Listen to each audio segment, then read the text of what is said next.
Nestled on the western edge of Port Phillip Bay, an hour and a half's drive from the deadly intrigues of Melbourne, lies Gateway City, the hub of the region, G-Town.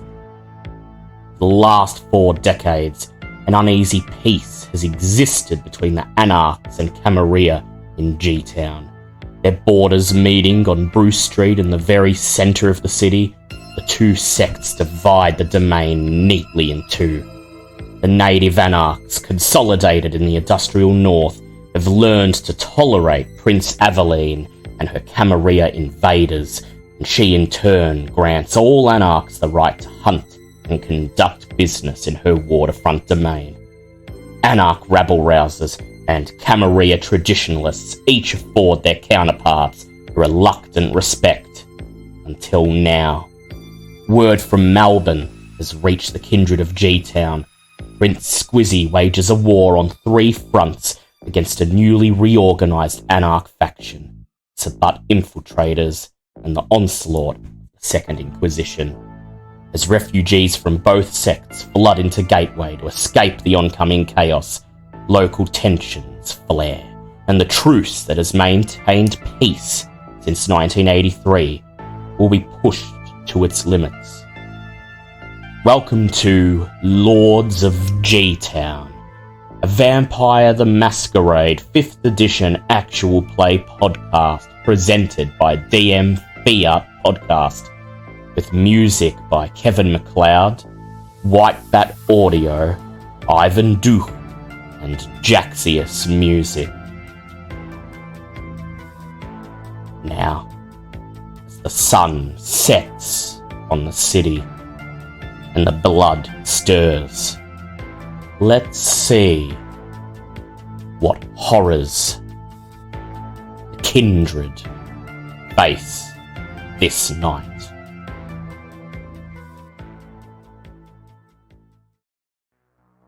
Welcome back, everyone, to the Lords of G-Town. This is the beginning of a brand new story arc, Forgetting the Fear. And for the moment, it may seem like your unlives are continuing on and you're meandering through the nightly struggles of being a vampire.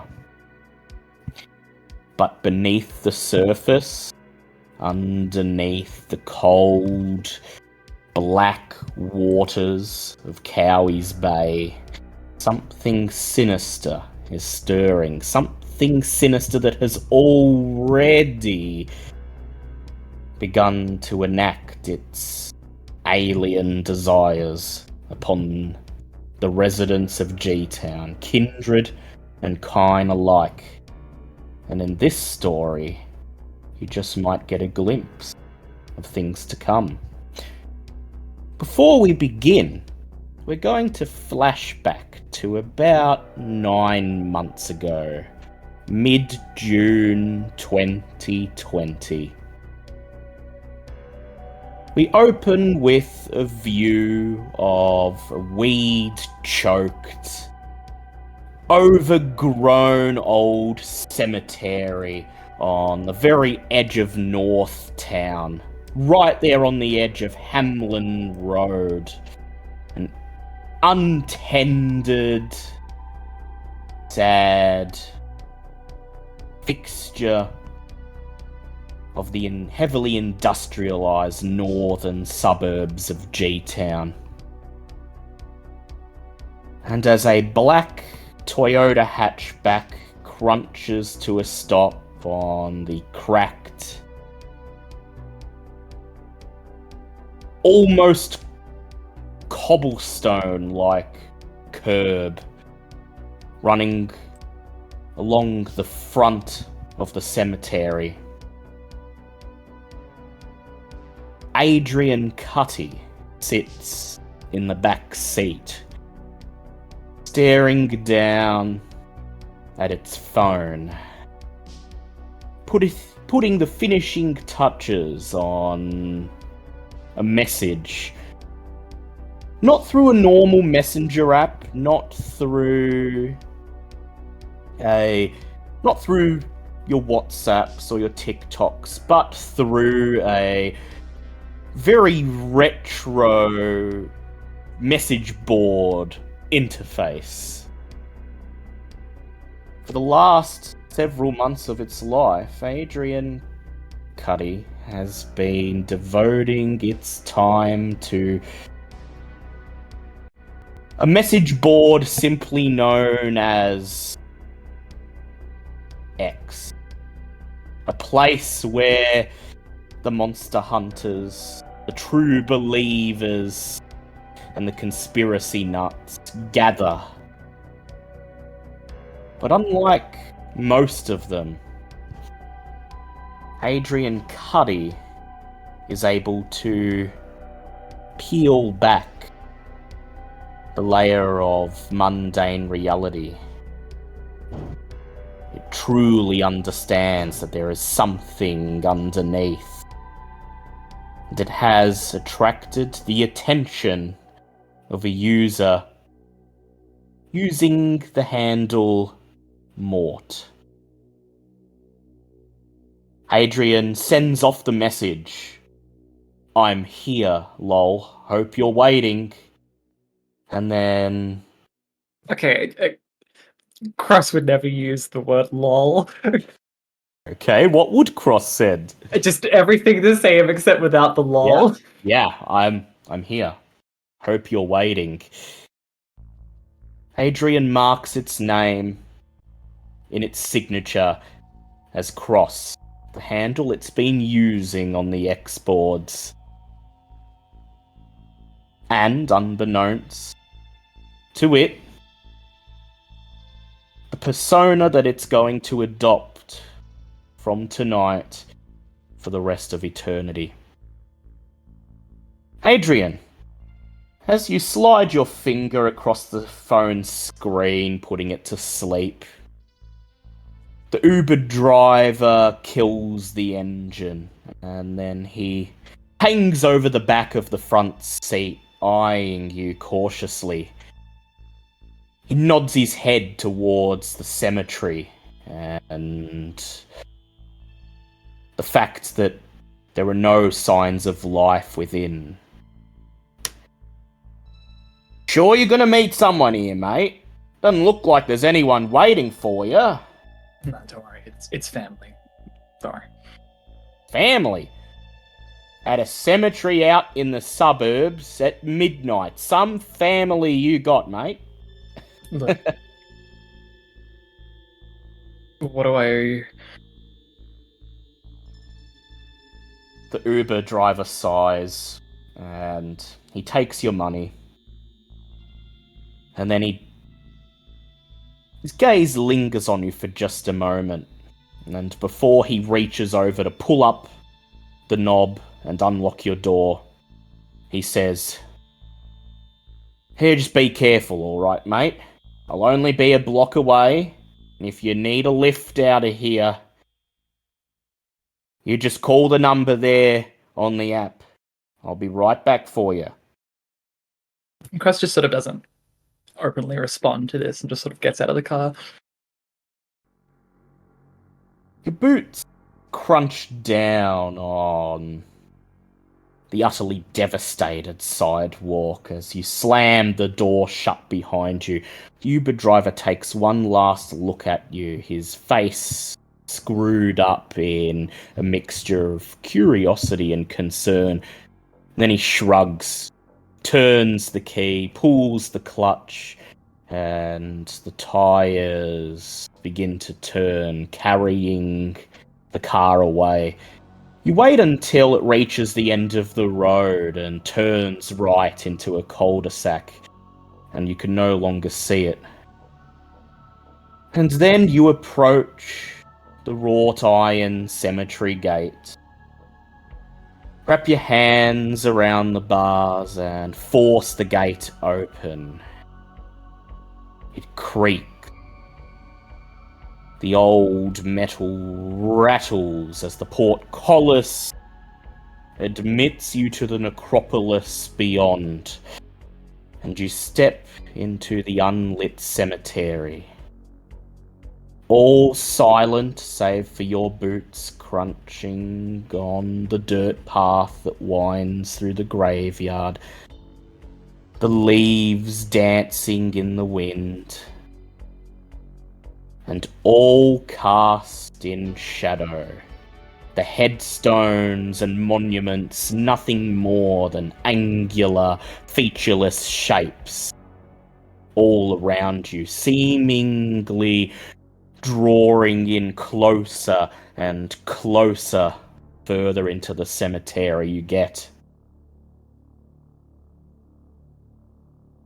As you make your way to the agreed upon meeting spot, would you like to explain to the group how you got to be in this situation? Why are you meeting someone from a sketchy paranormal message board at this time of night in the middle of a cemetery? Cross would tell you that it's doing that because this person has a really good lead on an interesting case that it's been following online for the last couple of years. It spends a lot of its time, basically all of its free time, and even some of it's not free time, obsessively researching and investigating paranormal cases from around the area and also online. Gets involved in lots of communities that are dedicated to crypto stuff, not currency, the occult, all those conspiracy boards, and generally it's pretty good at discerning what is crazy conspiracy theorist nonsense and what might have some weight to it. And Anybody else might tell you, however, that Cross is very obviously being groomed. Yeah. All Cross knows is that it found a kindred soul in Mort. And so here it is. The meeting spot that you agreed upon. A grand statue in the very center of the cemetery. A Gothic-style gargoyle, its bat-like wings and infernal face caked with creepers and moss.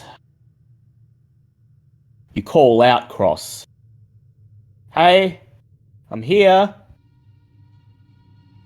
And then, from somewhere behind you, you hear the sound of something moving, not quite stepping, more like dragging itself across the twigs and stones. You whirl around to face Mort. You instantly forget the greeting you had in mind. It slips out of your brain as your mouth drops wordlessly open. Standing in front of you, and you're pretty sure this is not just your eyes playing tricks on you, is something you could barely call human. It's impossible to even tell whether it's masculine or feminine. Bleached bones, a skeletal rib cage, rotten flesh still hanging off the tips, a sinister smiling face that's more skull than face at all. You're looking. Cross would rationalize this to just physical deformity and disability. And it knows how to handle that and not be rude, so I think it very quickly steps on a face of complacency with it. But it's definitely unsettled. The Grim Reaper smiles at you. You took it better than I thought. I understand I'm not much to look at, but such is the nature of death. It's nothing to be afraid of. It's merely the natural order, and none of us are immune to its ravages. To death? What do you mean? I mean that some of us exist afraid of death, biding our time, waiting for that inevitable day when death finds us and the cycle repeats and we move on to wherever it is that dead things go. But some of us have accepted our state, our role in this natural order, and some of us, rather than living in fear of death, have simply become an extension of it, stewards of the natural cycle. Your messages on the board. It's clear that you understand what's happening on a level that, if I'm to be quite honest, no other mortals in these nights do. You understand mortals. For we all are mortals, are we not? Are we all not merely just counting down the time we have left until death deigns to take us? No. It's just that it sounded like you were talking about me as mortal and not you. Don't worry. Gull's grin widens. You see more than you realize, Cross. You've always been open to the idea of an afterlife. You've said as much on the boards. Searching for ghosts, chasing after them, and it is clear to me that you understand that not all of us need tremble in fear of death. Some of us help the cycle turn. Some of us guide the cycle and are not guided by it. Don't you see? That's why we've met tonight. And oh, the look on your face. The words expressed in your eyes. You know it, you feel it, Cross. It's within your grasp, the answers to everything you seek. The chance to peer beyond this world into the next. And it raises a hand. A skeletal, bony hand with only a shred of skin left on the palm, stretched across the bone like hardened leather. You need only reach out and take it. Holds out its hand.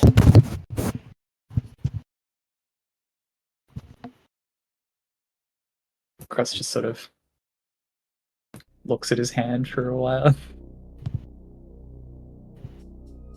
I understand your hesitation, child, says Mort. But we've spent these months talking, understanding each other more than most get to in a lifetime. And you know no harm. You know I seek only to enlighten you, and as I promised, provide you with that which you so desperately seek.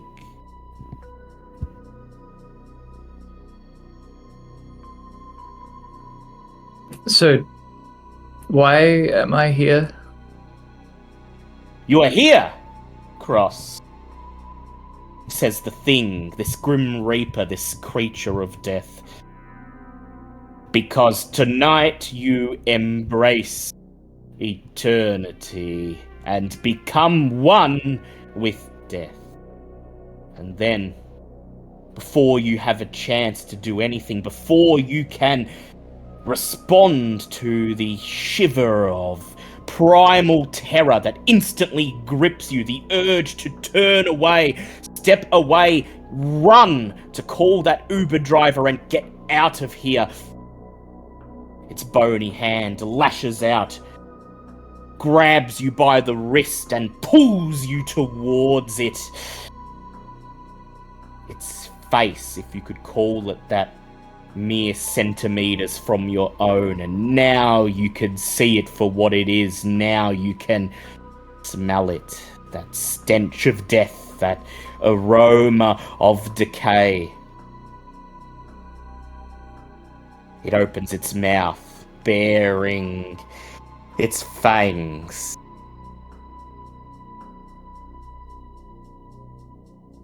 And it sinks them into your throat. And the most excruciating pain you've ever felt engulfs your body. Every molecule of your being on fire. It's the worst pain anyone could ever experience. It's worse than the most terrible nightmare. It is death itself. You throw your head back and scream. And your screams are lost in the sensory overload, in the ever-present pain. And then, nothing. Your eyes flutter open. You're not sure how long it's been. It's dark. Still dark. Either the same night or the next night after. And you're lying on the ground. Lying on the soft, damp grass of the cemetery. Your back propped up against the freezing cold stone of a grave. You feel sick, your innards twisting. A hunger unlike anything you've ever felt before shrivels your insides. You open your mouth to call for Mort, to demand to know what it has done to you. And then you see a silhouette in the darkness ahead of you. Something human, you think, shuffling out of the shadows towards you, raising a hand. Hey! You're right there, mate. You need help? You look like you've had a bit of a tumble. How Go ahead. how conscious would Cross be right now, like as opposed to just frenzy? Still groggy. Your faculties are about you, but even as you feel the instinct to call out to this person, whoever they are, you're torn between asking them for help or yelling at them to turn and run while they still can, and there's something more, something inside you, this bestial voice in your ears, and it's calling upon you to stand, to rise to your feet, to set yourself upon this person and do what? Do what exactly? Satisfy the hunger. You look like you've had a bit of a fall. Found you sprawled out there by the tombstone. You're all pale. You probably caught cold. Come on. You need to leave. No. You don't understand. You've had a fall or you've gotten sick or something. I'm gonna get you to help. We're gonna get you somewhere safe and warm and... Excuse me. The man raises his arms as you step forward, spitting at him. Fuck off! Get out of here! He stops, silent, staring at you, shaking his head, unsure what to make of this sudden outburst. You open your mouth to warn him away again, and then the hunger takes over. That thing, whatever Mort has put inside you, takes over. Its hands reach out and it grabs the reins of your body.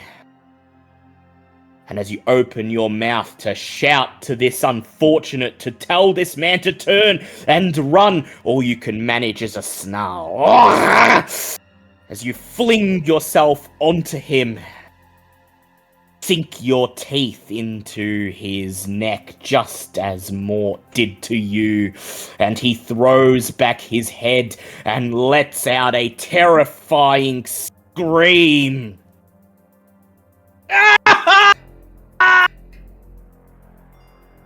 You fight. You fight as hard as you can. You rouse yourself, shake every fiber of your being, trying to pull yourself away. And yet, it's to no avail. When you regain your senses, the corpse of the man, his tracksuit pants and tattered t-shirt absolutely drenched in blood, lies at your feet, his face frozen in an expression of utter agony. And now you are a steward of death too, comes Mort's voice. You whirl around, and you see it there, staring. The skeletal face, grinning as if it is a father that has just watched its child take its first steps. You have embraced eternity. You are one with death. Steward of the natural cycle. Who the fuck are you? I am your guide, Cross. Your guide to the world in which you now inhabit, where everything you ever dreamed of knowing rests at your fingertips. You Cross need punches not. Morton's face. Cross just strides forwards, clenches a fist, and as your fist collides with the skull, you hear a crack. The skull steps back, and it bursts into laughter.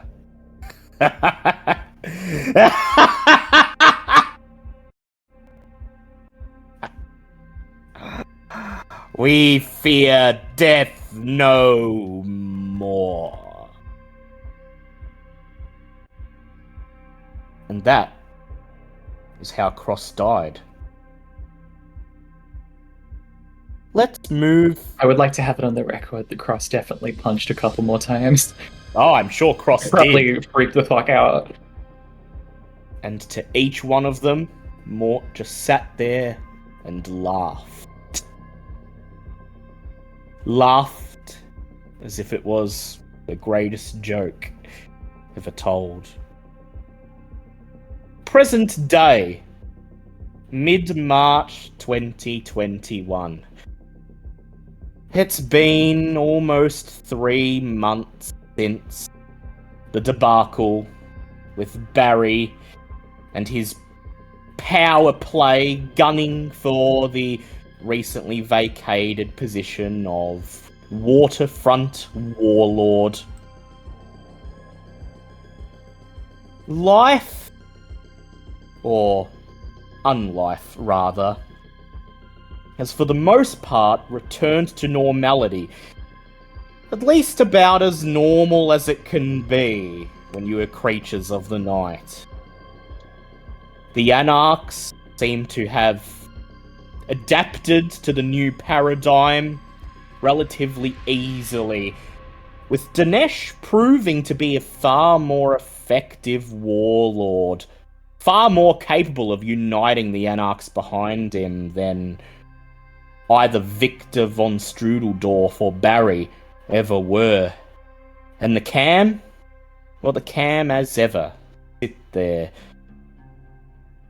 on their side of the border in Elysium, gossiping, scheming, and waiting to see what will happen next.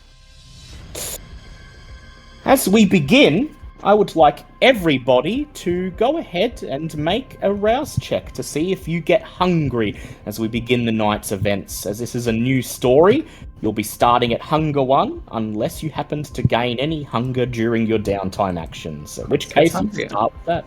Cross gets hungrier. Tig gets hungrier. Tig's at 3. But I have cattle specifically for this. You do have herd. So would you like to start the session by taking from your herd and going back down to 1? I've only got 1 point of herd, so I'll only go down to 2. To 2. But 2's fine for now. Actually, wait, I get double benefit from animals, don't I? Yeah, so you can indeed use that 1 dot of herd, as they are animals, to take you down to 1 hunger. But you've Level used up 3 your herd animals. for this story. That's fine. Val does not get hungrier, but she did when she roused the blood during our downtime, so she is currently at hunger 2. Hunger 2? Well, that's not so bad. And Bouncer? Does not get hungrier. Mitch does not get hungrier. Lovely. And Bouncer, how did you go? Yeah, success, so Bouncer doesn't get hungrier either. Yeah. So you're all at hunger 1 and hunger 2. Tig makes sure to pay a visit to the sheep, promising Elaine that he'll get the dags out of Ernest's coat and shear Priscilla before he heads out. And while he's there, he takes a sip freely given by his flock, settling down his beast. Yeah. But I guess a mutton taste ain't so bad now and then. Settling down his beast before he heads out into the night. Does anyone want to hunt? Absolutely, yeah. Cross, upon waking up, checks it's in its little mini fridge and realizes that it is fresh out of bags. Yeah. So, Cross, I'm going to need you to go ahead and make for me... Intelligence streetwise. Intelligence streetwise.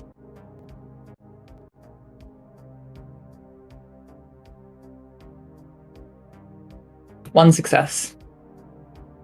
1 success. Your contact is back in town, Cross. That's the good news, and they're even willing to make a delivery to the abandoned warehouse that you call your haven. They even can be there within the next 20 minutes. They have the goods ready for you right now, they say over the phone.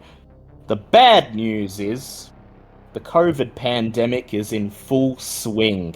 It's getting increasingly hard for your contact to appropriate blood from the clinic that they work at. Putting away a single bag is getting increasingly risky when the doctors and the pathologists say that every drop counts. But you'll take anything you get. And sure enough, when you emerge from your haven, you find the blue esky sitting on the concrete slab in front of the door. You lean down and pop it open and find 3 blood bags on ice within, enough to slake 3 hunger.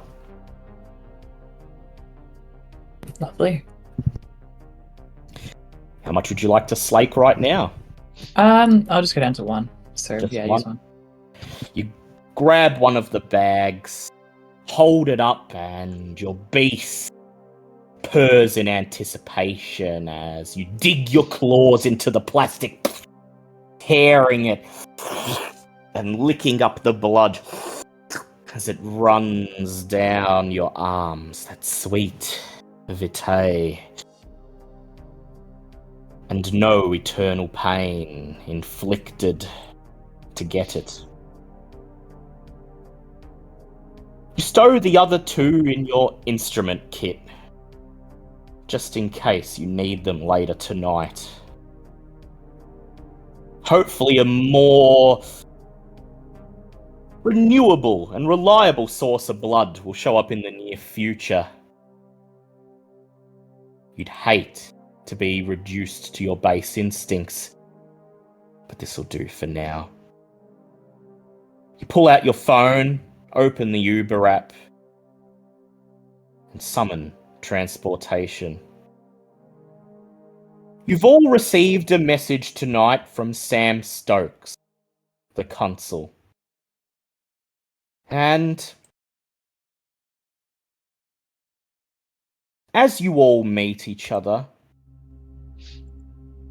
you're approaching your usual meeting spot, the observation deck on the cliffs above Eastern Beach.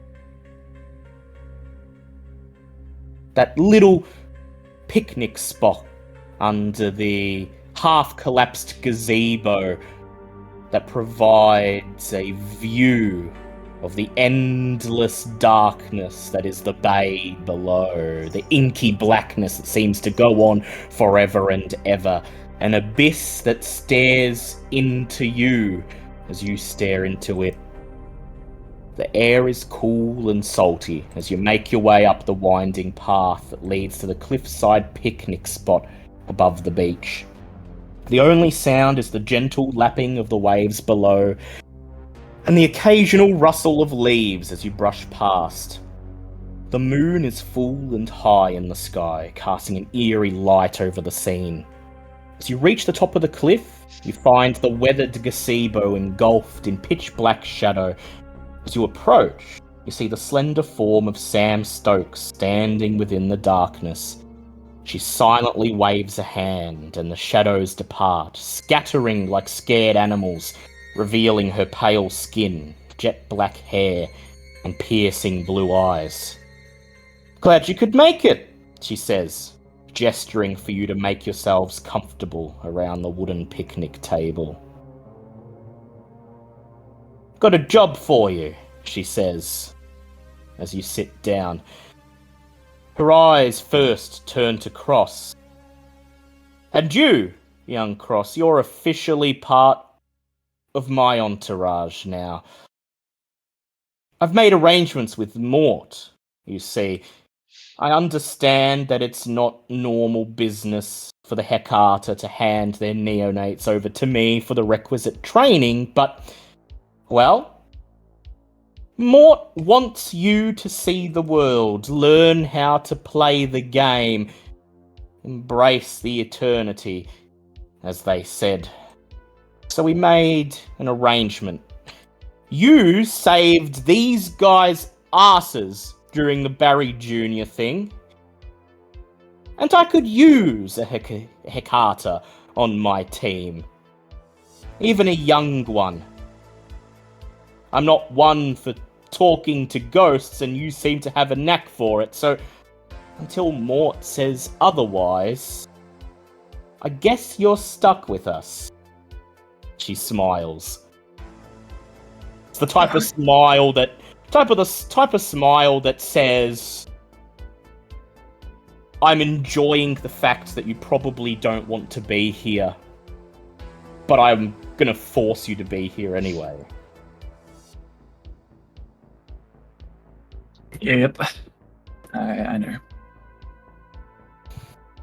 Everyone else, staying out of trouble for the last couple months, I hope, haven't been draining any more Elvis impersonators. Things have been relatively quiet. Oh, before I forget, Elaine sent along a gift for your birthday. And Tig My- hands over a small wrap package. The Lasombra reaches forward and takes it, staring at it with a look of intrigue on her face. Tig! I didn't think anyone would remember. Elaine don't miss a beat. Good thing you have her, since, well, you know what they say about gangrel and their ability to play kindred politics. Don't be a berry. That's what I've been saying when I've asked around lately. Wouldn't have it any other way, says Sam. If you were just like Barry, well... I'll be a right cunt now, wouldn't I? Exactly. And I'd have turfed you out on your ass, and you'd probably be buried under that beach somewhere. She points towards the cliff.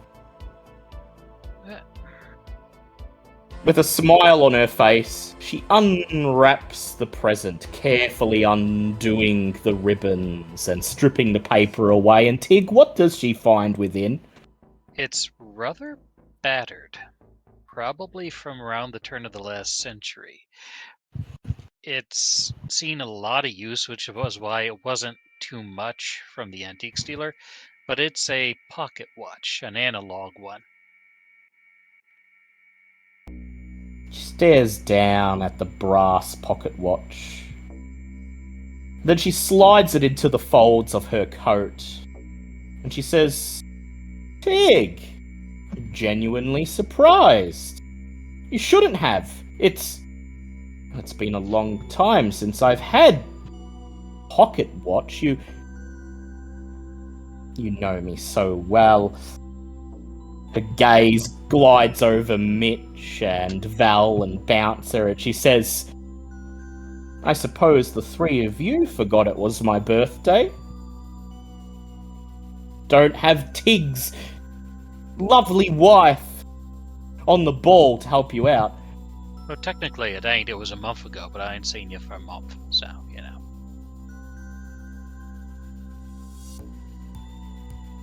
Excuses? Come on. At least you have excuses to offer me. Don't tell me you completely forgot. And after all I've done for you. The Lasombra shoots a faux look of anger. And then she claps her hands together. Well, you can do me a favour by helping me with this little situation instead. Mitchell, she points to Mitch. Know anything about the Malkavian Primogen?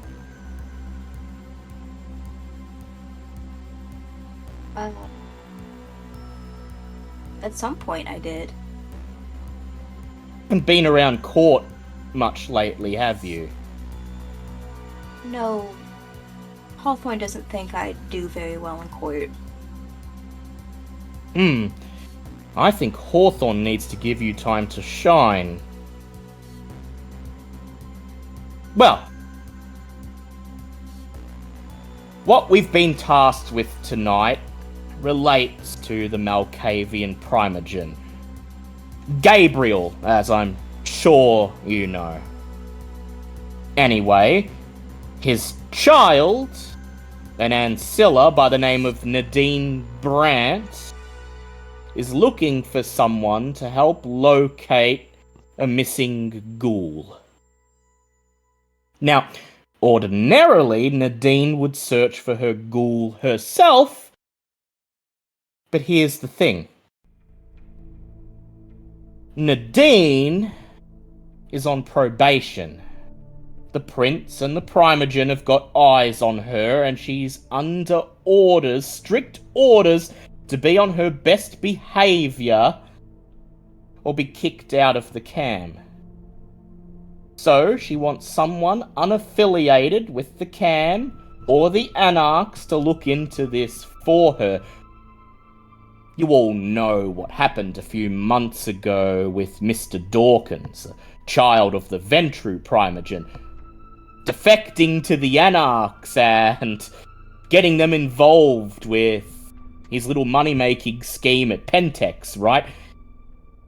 Val, you did some digging during the whole Barry thing and found that he had the mayor in his pocket, remember?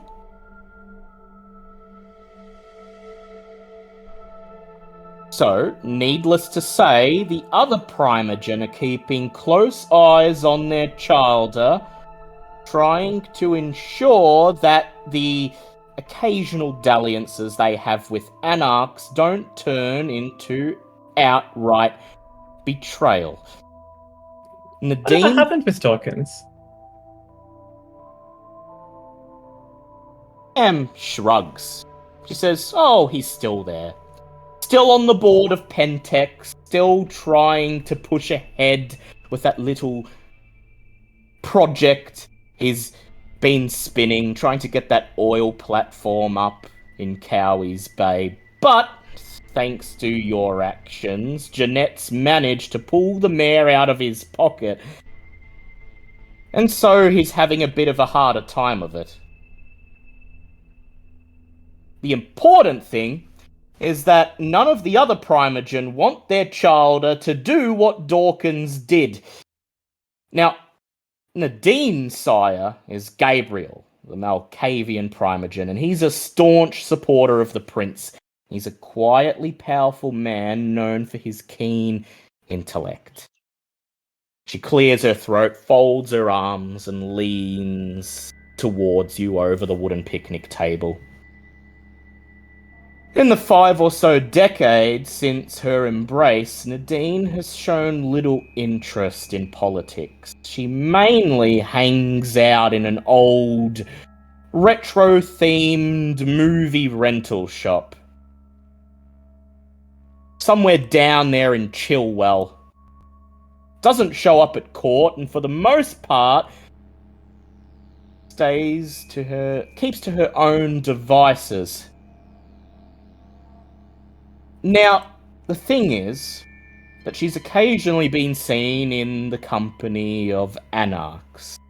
It doesn't look like she's a dyed-in-the-wool Anarch herself, and I wouldn't go out on a limb and say she's close friends with any of them, but she's been seen in their proximity. And, added to the fact that she hangs out with Anarchs, in the last decade, Nadine's almost broken the Masquerade several times, mostly by feeding at late night showings of the Rocky Horror Picture Show and at the occasional rock concert in Anarch territory. Each time she's been brought up on it, she's managed to conceal or discredit any evidence of her crimes, but the court's patience has worn thin. So that's where you come in.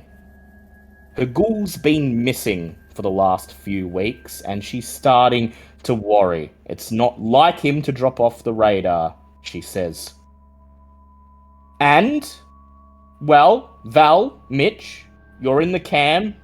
You know a wayward ghoul is a masquerade breach waiting to happen.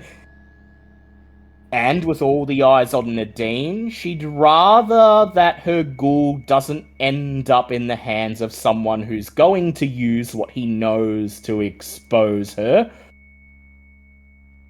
So, I offered to step in. Said I'd put you to the task. She wants to make sure that her fledgling friends among the Anarchs haven't decided to kidnap her ghoul to force her into defecting to escape from the cam once they kick her out, and her sire, as a Primogen, wants to make sure that Nadine isn't trying to pull a fast one on him here, so that she can sneak out of the cam without facing repercussions.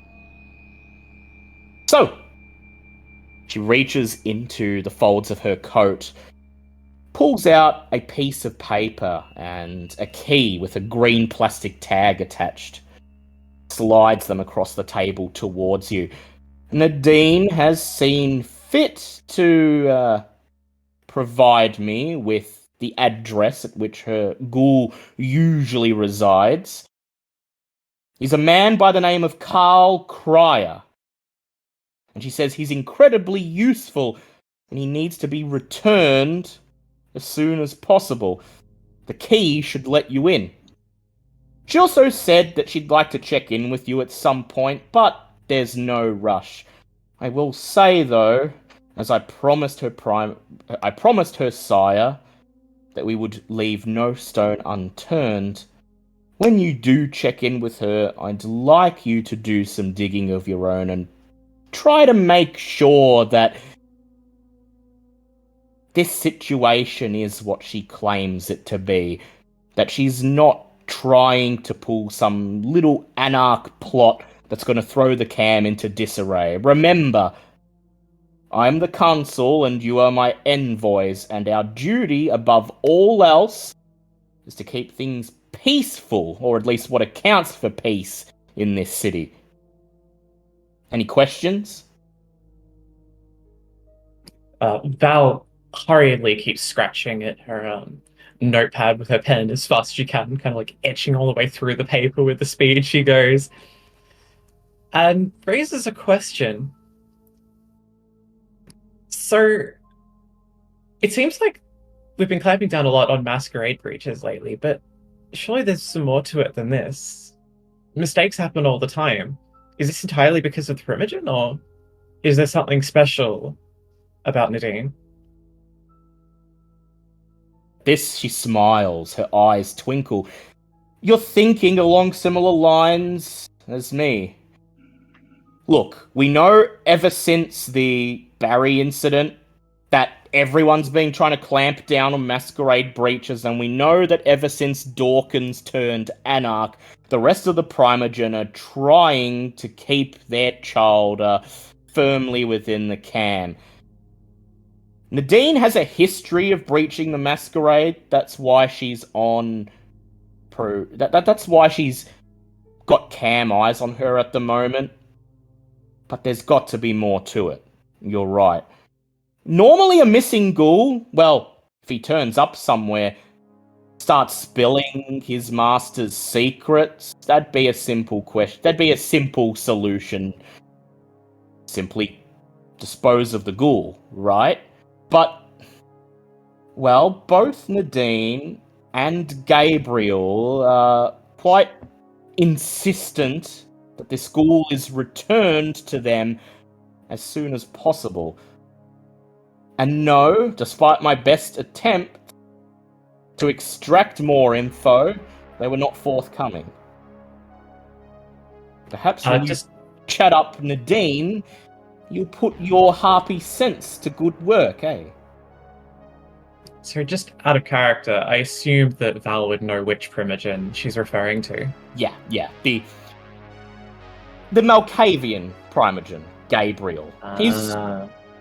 He's a very quiet man. Whenever you see him in court, he doesn't seem to be saying much. He's not a social butterfly. He mainly just stands there at the prince's side and silently watches and advises. But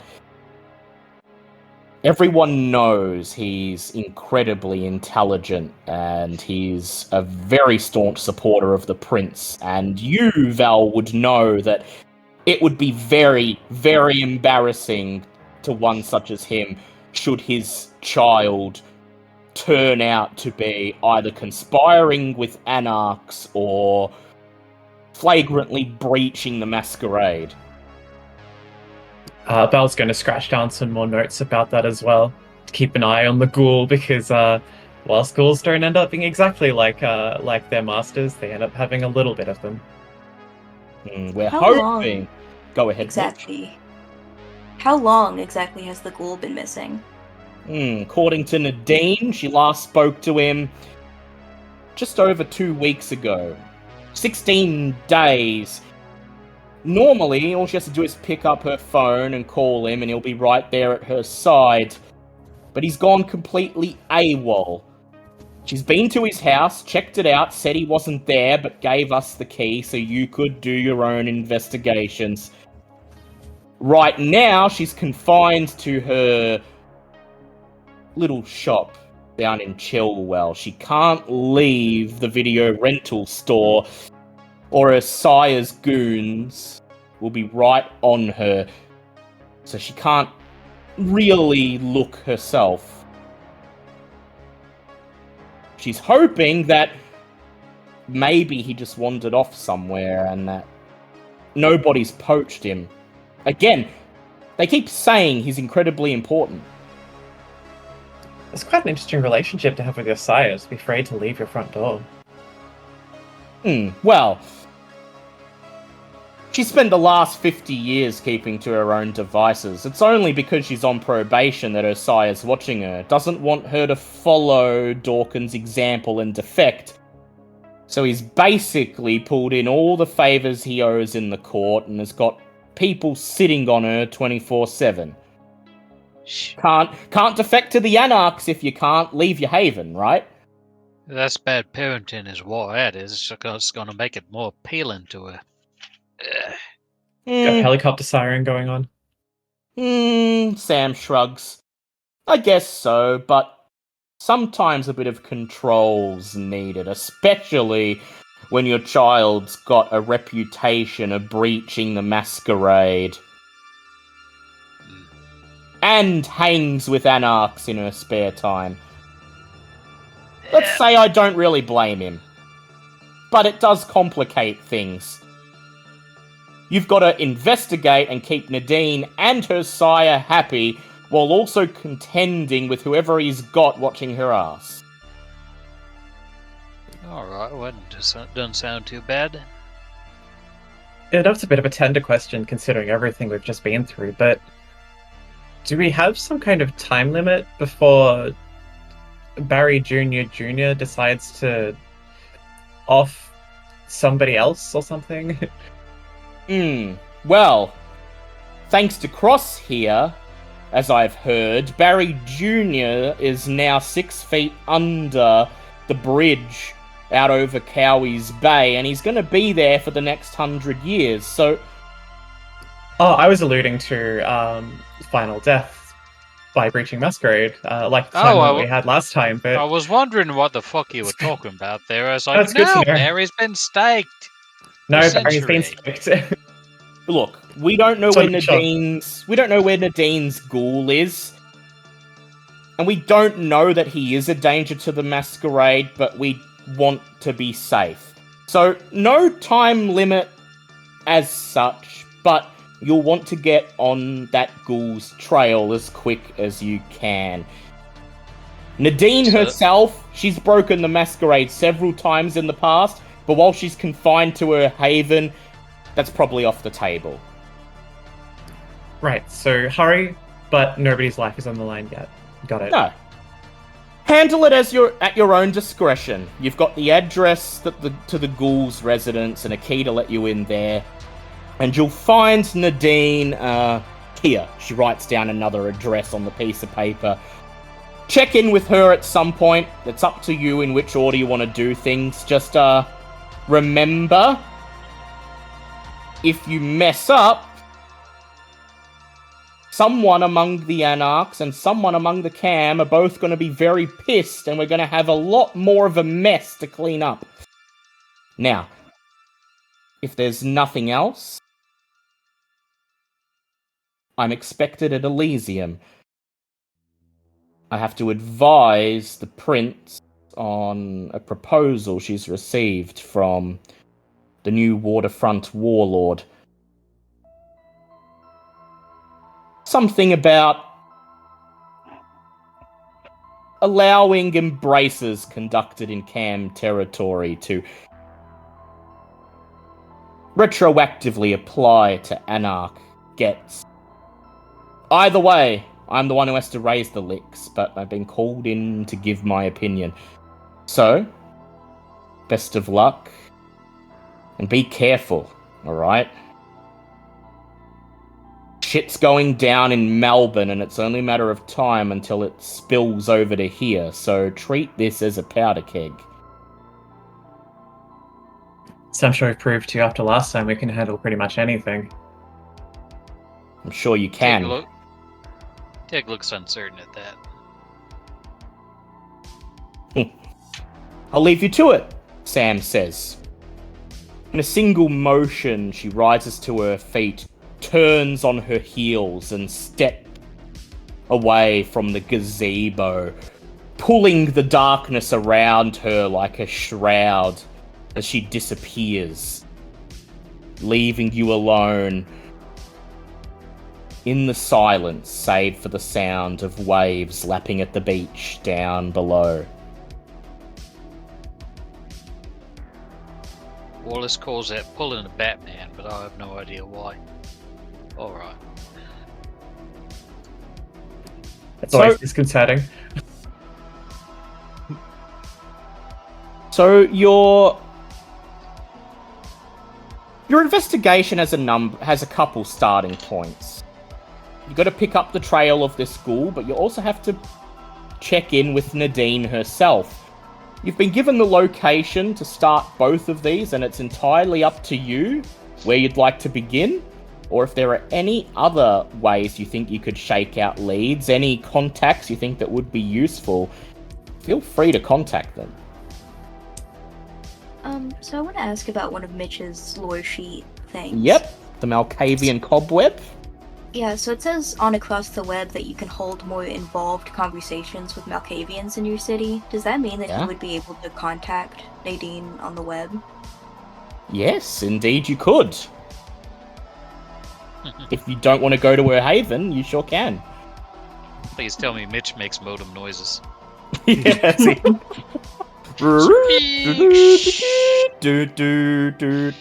a normal Well, it might conversation be- for me. Helpful to avoid whoever is watching her place. Said, it seems like they're only watching her to make sure she doesn't get into trouble. They're unlikely to bother any of you, but you're not exactly sure you still want them to know you're meeting with her. If you talk about this out loud, Val will probably have something a little bit snarky to say about Mitch's ability to conduct conversations. Mitch is explaining this out loud, his idea. Okay.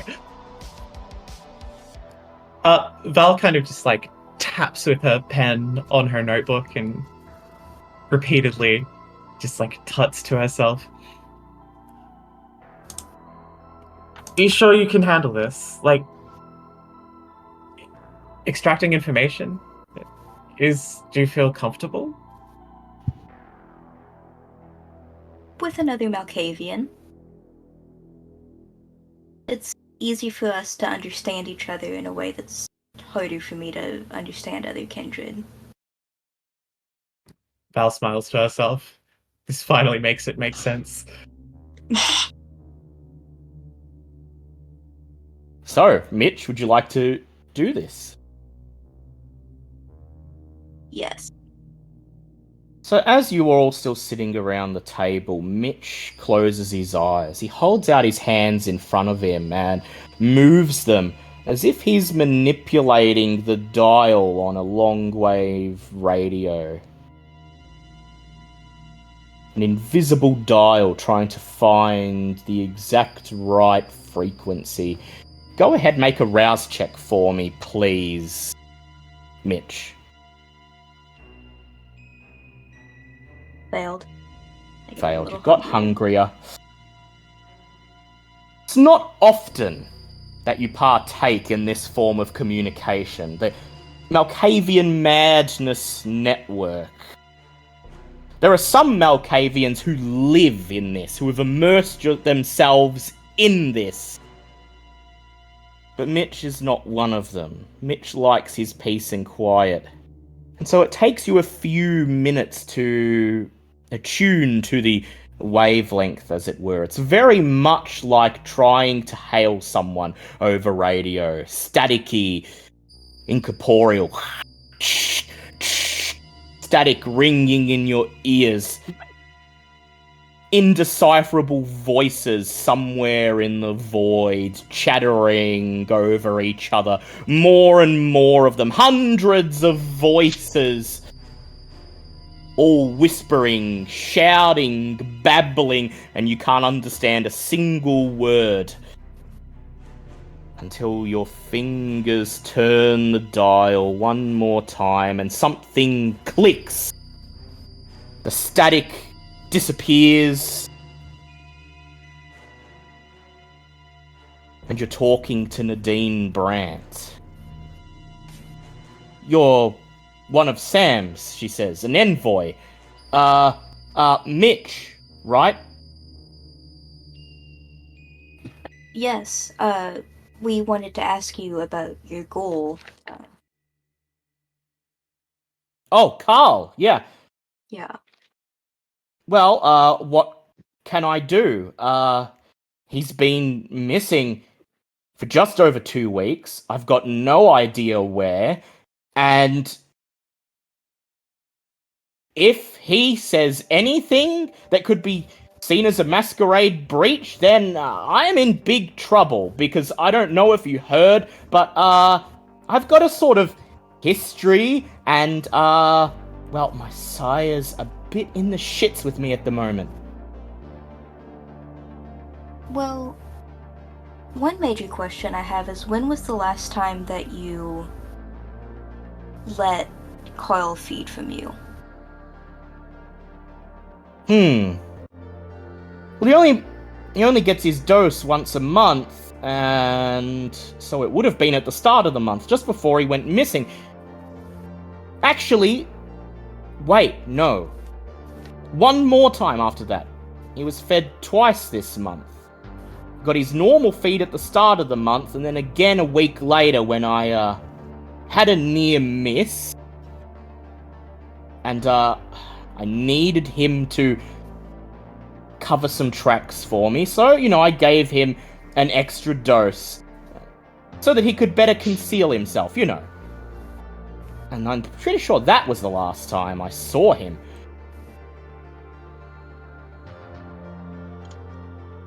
Well, that's good that he won't be at risk of having his bond get too weak that he might be more likely to breach the Masquerade then.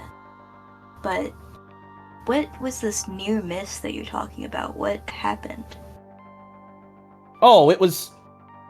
At this point, you're both aware of a babble of other voices, incoherently talking over each other around you. Oh, yeah! Oh, says Nadine. I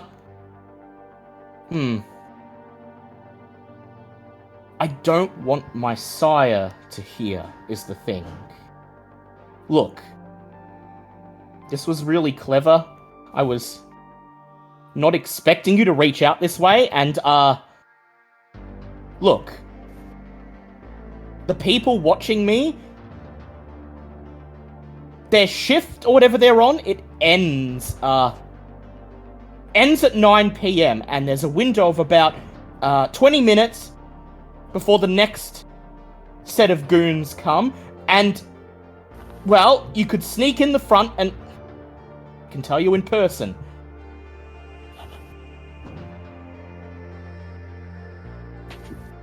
Thank you. I will talk to the coterie and see what we can do.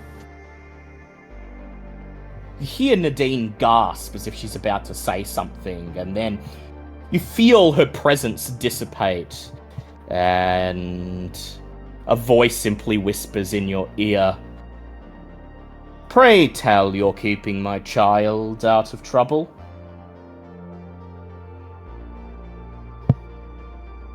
Oh no. Of course. Just asking a few questions to make sure that, we can help make sure that she continues to stay out of trouble. Of course.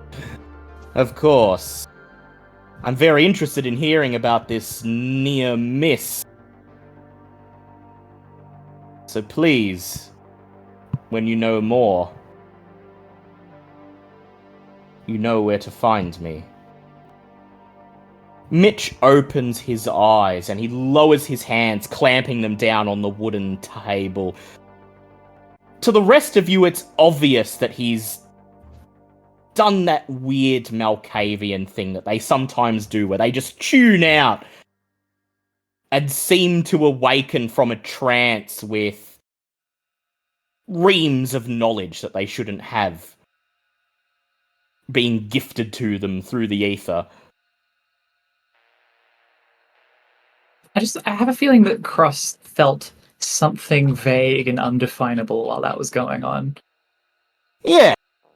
It almost kind of felt like a wraith was nearby, but when you searched for one, you couldn't find one, and yet there was the unmistakable presence of something disturbing the veil. Tig, So how to go, oblivious, Mitch? is waving at Carlton around. I mean, I didn't think the watch would go over well. I wanted to get her knit cap anyway. Elena's ace is always awake. Val, what did you say? Oh, she's just asking Mitch how it all went. Kind of like Yeah. smiling to herself, expecting something Uh, to have gone well, awry. I did talk to Nadine briefly. I didn't get much information, unfortunately. The ghoul has been fed recently, which is good because that means there's less risk of the blood bond, something happening there that might lead to difficulties. And we have about a 20-minute window after about 9 p.m. that we can sneak in and talk to her, but she prefers that we speak to her in person as opposed to, he kind of like does like a little like wiggly motion with his hands, the cobweb. Had a near miss recently, apparently. Something her sire doesn't know about, and is now really curious to know about. Cobwebs? Alright. Shit, 9, we better get moving. Yeah. It's not that long away, it's only about 20 minutes from now, which is coincidentally about how long it would take you to get to her haven. So, it's up to you. You know you have this window. Would you like to check in with her now? Or would you like to conduct your investigations first? Sorry, Val, what were you going to say? Oh, she's just going to check the time. Yeah. Val looks down at her watch. You've got just about enough time to get to Chilwell and find this video store. Did we... Let me check my notes. We got the ghoul's address, right? Yep, you've got the ghoul's address, and Yes, we he did. is down in Chilwell as well, about equidistant from here. The same distance as Retro Rewind, which is reportedly Nadine's haven. They're both situated in South Gateway, down in the well-to-do leafy suburbs of southern G-Town. Firmly Cam territory. Well, last time things seemed to go well when we split up, and I can't see all of us enjoying having a face-to-face conversation. Would we like to go there and also go to see the ghoul at the same time? Or see what's left of the ghoul's haven? Ain't a bad idea. I mean, I brought 2 dogs, but we can probably go sniffing. Yeah. And remember, you are being requested to make sure that this isn't just something that Nadine is setting up to satisfy her sire's concerns, that she's not merely gearing up to defect. Well, if there's anything we learned about each other in our foray to the nightclub, it's one of us very much likes mysteries. Yeah. So, Cross, would you like to do your thing that you do so well, where you sneak around and read documents and see the unseen? As long as it's not like last time. Val chuckles to herself. Yeah. Don't worry, this is much more interesting, I promise. There are multiple last times, and one of them involved nearly getting caught by a serial killer, and another one involved merely being swallowed whole by a giant snake, so... And the worst one was when Yeah. I had to go to a club. Yeah, in the downtime. So, Alright. So Tig, I presume you want to go to the ghoul's residence? Yep, anyone who needs can catch a ride with me. Yeah, so let's how are we going to do this, guys? Or drive yourself, I mean, I don't know how you got here. That was already requested an Uber and it's on its way, but whether somebody comes with her or not is up to them. So where's Val heading to? Retro Rewind or the Ghoul's She'll be going residence? to Retro Rewind. Of course. She's gonna go chat to a Malkavian that isn't Yeah. Mitch. And Since yep, he go introduced Mitch. himself, he should probably go to Retro Rewind as well. It'd be kind of weird if he Yeah. talked Makes there and then sense. didn't show up. Definitely Yeah. makes sense. Yeah. So, Cross, do you feel like talking or do you feel like investigating? Take a guess. Take a wild guess. So, Cross edges over to Tig's ute, and Tig throws the passenger door open with a flourish. And this is the first time Cross has ever been in Tig's car, and Cross, you're quite surprised that it actually still runs, because you're pretty sure that this car is from the 1950s, and it doesn't look like it's particularly well cared for. The passenger seat is covered in tufts of dog fur. The dashboard has a thick layer of dust coating it, and the radio looks like it hasn't worked in a decade. There's a strange contraption under the radio that looks like a cassette player, only it's a bit bigger. And as Tig slides in on the other side and kicks some debris out the side, he says, "All right, mate. So, would you prefer Journey, Best of Queen, or Johnny Cash?" Journey. Johnny Cash. And the sound of "Don't Stop Believin'" fills the air as Tig slots in a tape. It's the least bad of all options. It's a good Don't- thing Vince isn't here. Yeah, as Tig guns the engine and begins to reverse out of the parking area in front of the observation spot, the small cabin is instantly filled with "Don't stop, don't stop, don't stop, stop." Okay, that's enough. Stop. Ah, fuck. Hang on. You just gotta... He jiggles the console a bit.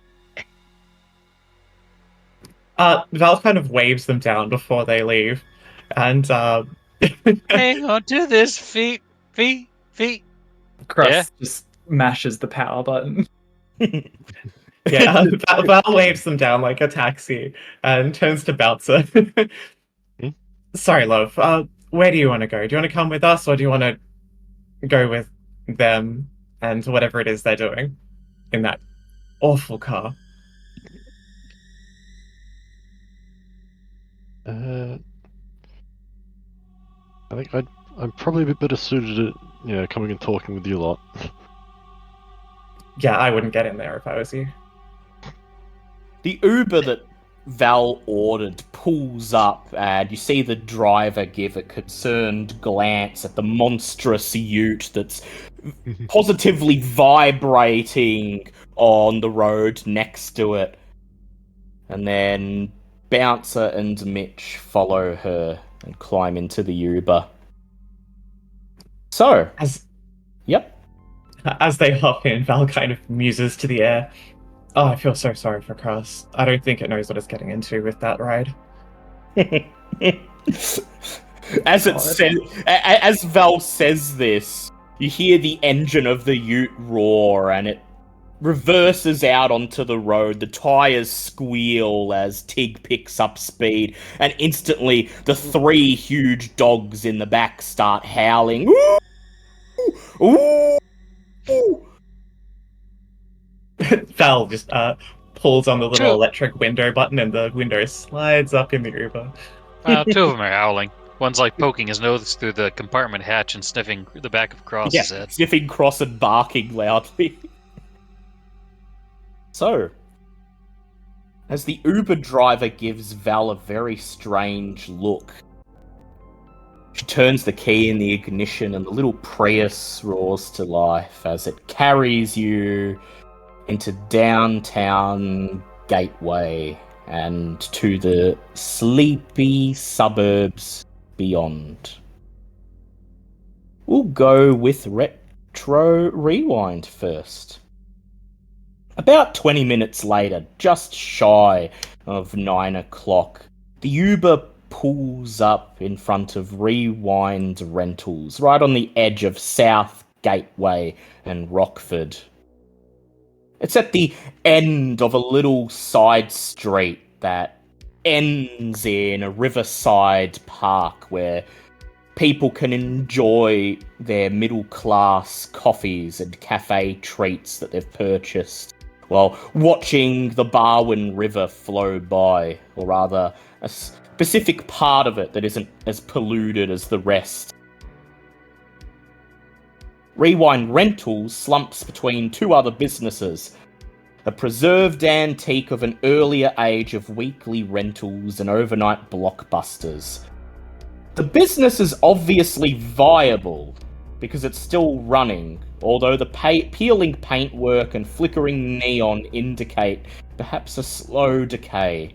20-year-old movie posters scavenged from a local cinema are affixed to the windows with yellowing sticky tape, and a handwritten sign announces the opening hours.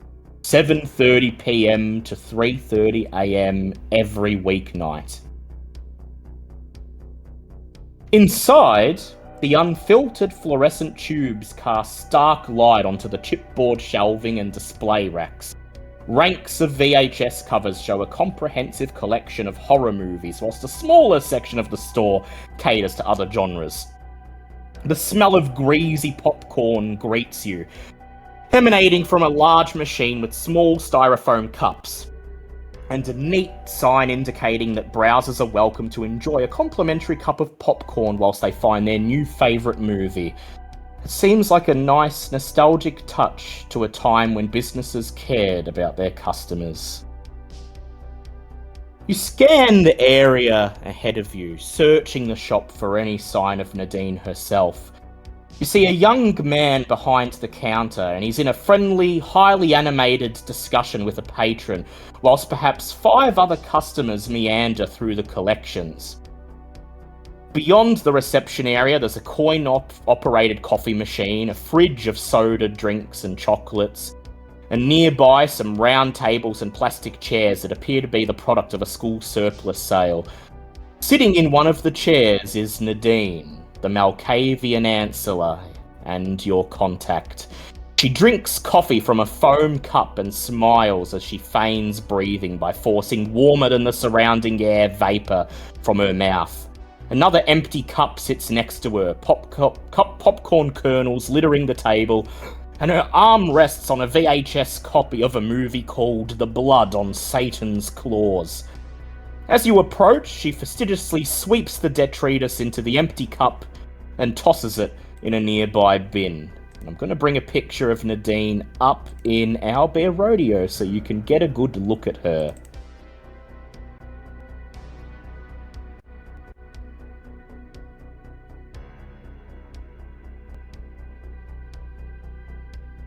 She gestures for you to come and sit down next to her.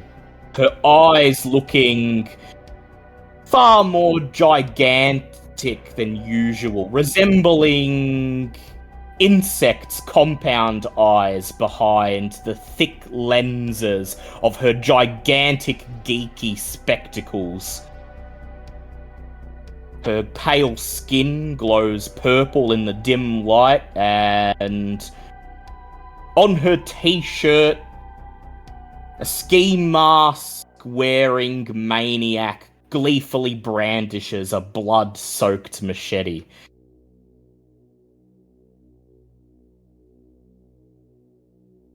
As you take your seats, she gestures towards the popcorn machine and proffers an empty cup.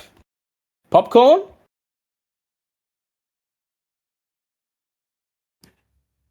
Val's going to very politely take a handful and kind of, when Nadine offers the bucket to somebody else, just puts it on one of the shelves next to some of the VHSs. You just lay it down. It would be impolite. Nadine sighs as she takes a sip of coffee. So, we meet in person. I recognize you. You're Mitch, she says, pointing straight at Mitch. You, I don't know, and... She looks over at Val. I think you're one of the harpies? Forgive me. Look, I've been walking this city for 80 odd years now, and, well, it's been a long time since I've been in court. I don't remember faces or names. I only remember people by what movies they like, so... Nadine Brandt, at your service. She holds out a shaking hand. Yeah, Val reaches out and shakes it. She can't help but mess with Malkavians just a little bit. And she says, "Oh, do me. What kind of movies do I like?" Tell my fortune. Turns when she looks at you and she says, I look at you and I think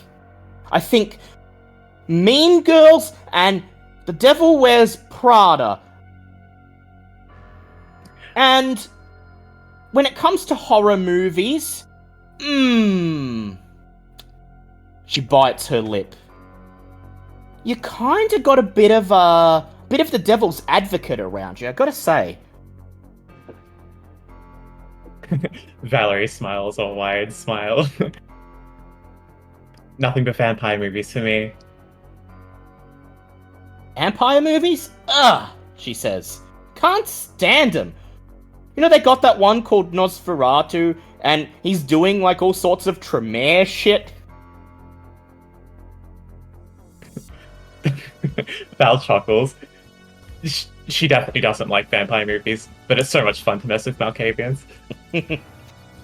She turns towards Bouncer and she says, You kinda got, like, a $1 million baby vibe to you. You know, look like you'd beat the shit out of someone if they looked at you the wrong way. Bruja, I'm taking it. Sorry. Haven't seen you around.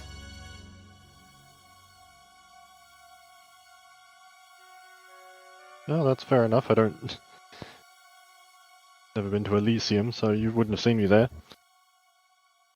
And you're not far off. This, she raises an eyebrow. Anarch? You wouldn't be Anarch, would you? Val's eyes narrow at this. This is what they warned them about. Oh. Well, shit. Good thing I told Mitch this was a safe time to come, because... Look, my sire... He thinks I'm gonna flip sides, right? Because Dawkins did it, and me and Dawkins used to be close friends, but that was like 35 odd years ago, probably before you were even embraced. So my sire thinks I'm gonna follow Dawkins. I just want to chill here and watch movies.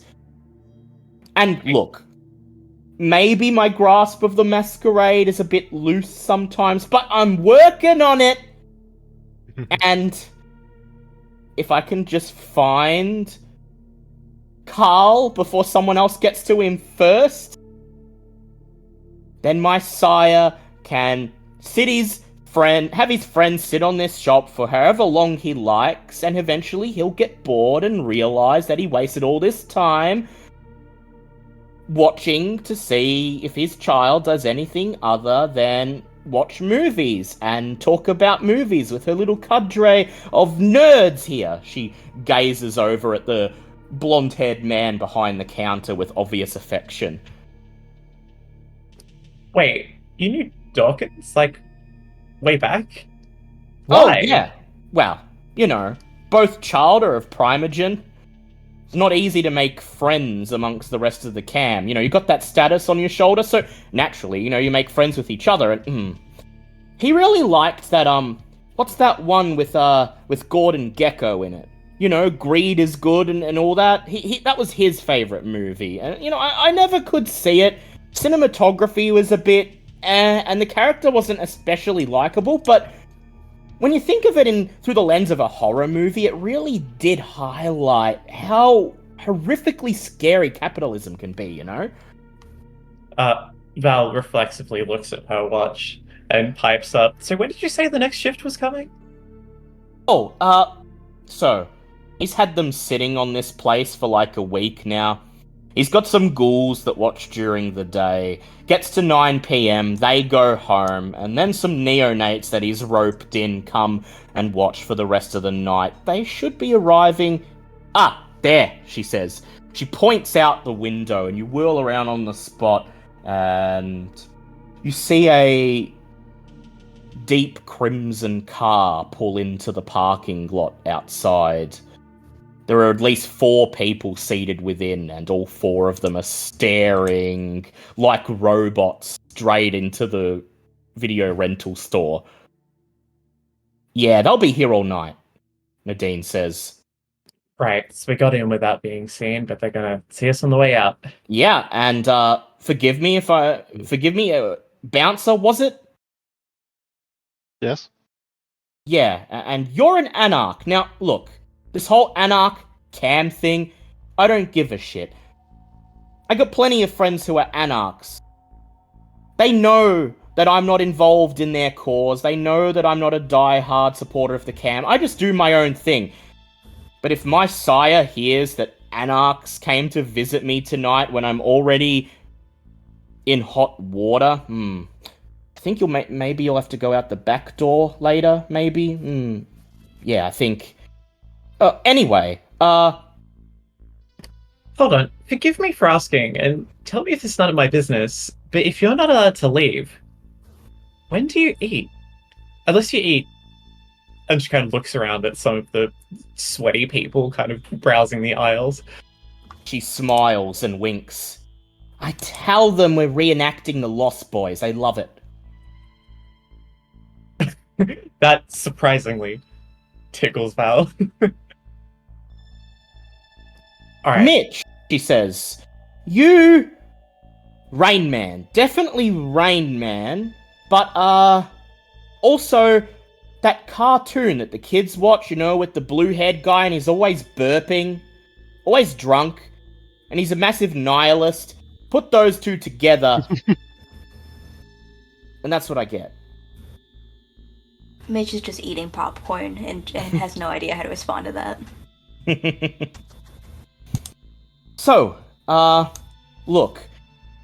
I know Sam told you to check in with me, and, well, yeah, I appreciate that you turned up. So, my ghoul, he's been missing for 2 weeks, and, look, it's very important that we get him back as soon as I can. I need you guys to do it, because you're the consul's envoys. You're not particularly tied to one sect or the other. Outsiders. If I ask the anarchs to do it, they're probably going to take advantage of the fact that I'm in trouble and try to force me over to their side. And if I ask the cam to do it, I'm just going to get in trouble for letting my ghoul go missing. And if I look myself, well, you see them parked outside. So, first things first. Carl. I'm all ears. Everybody has a different relationship with their ghoul, and just for a brief moment, Val's eyes kind of mist over as she remembers what it's been like trying to figure out how to deal with Ophelia lately. And then she's back. Everybody has their own relationship with their ghouls. What is Carl to you? What does he do for you? Carl is... Well, he's been my retainer for 40-odd years now. First picked him up in the 80s. And look, Carl's there. It was my sire who suggested maybe I get a retainer who was good at covering things up, you know, because sometimes I step out of line, and that's what Carl's good at.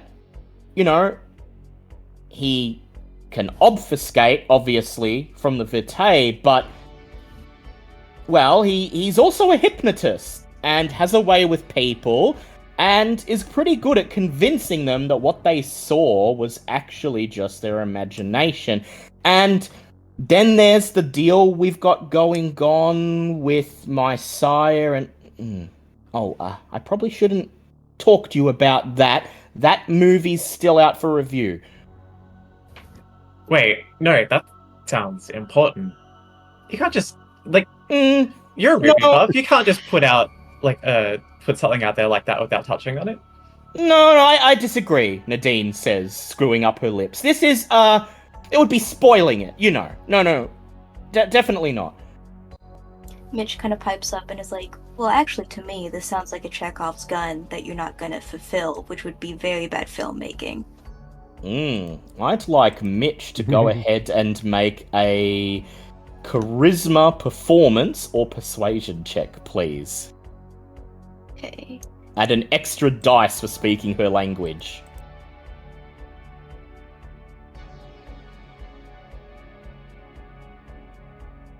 2 successes. A Chekhov's gun. Right, okay, but you can't tell anyone, and see, this is why I told you to come here in person, because my sire was listening, and if he found out I was telling you this, well, I wouldn't even need to breach the Masquerade. I would just be, well, let's just say it would be a 1-star review. Look, so Carl and I, well, Carl is helping me to investigate, well, ways to reverse domination. See, my sire is quite interested in finding out if there's a way to do this, and Carl being a hypnotist and being able to coax out those buried memories, you know. And now you know why he is so incredibly important.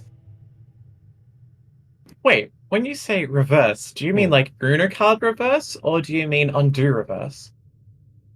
Like, if someone dominated you and made you forget what you were doing a couple years ago and made you do their bidding, well, my sire is invested in finding a way to undo that so that you could remember, you know. Like when you restore an old movie, you know. Upscaled to high definition, or whatever the kids are into these days. Okay, at that vial size, a sigh of relief. That would definitely upset the kindred world if you could flip domination on the Dominator. So now you understand why I want to find him before, you know, someone gets a hold of him. Because we were making progress. And if anyone other than my sire were to tap into that progress, oh, well, that'd be very bad. That would be executive meddling to the nth degree. Okay, that raises some further questions. This little thing you've got going on with your sire and with Carl, did you involve anybody else in this project? Was it secret just between the 3 of you? Purely between me and Carl and my sire. Although, no, I'm pretty sure. See, whenever I have a near miss with the Masquerade, I send Carl out to convince some people that didn't really see what they did, and some of what he's learned from our research might be used for that, but I don't see how it would give them what they need to know about what we've been doing. I mean, in this situation, you can't leave any stones unturned. Somebody has clearly done something with Carl, and if it isn't you, and you're certain it isn't Gabriel, then we have to follow any leads we can. Like Val to go ahead and make for me a charisma leadership roll. Are you using your ore, Val? No, she hasn't had it on for this conversation because it doesn't seem necessary fair so enough. far. But if it starts to get heated, it'll be going on later.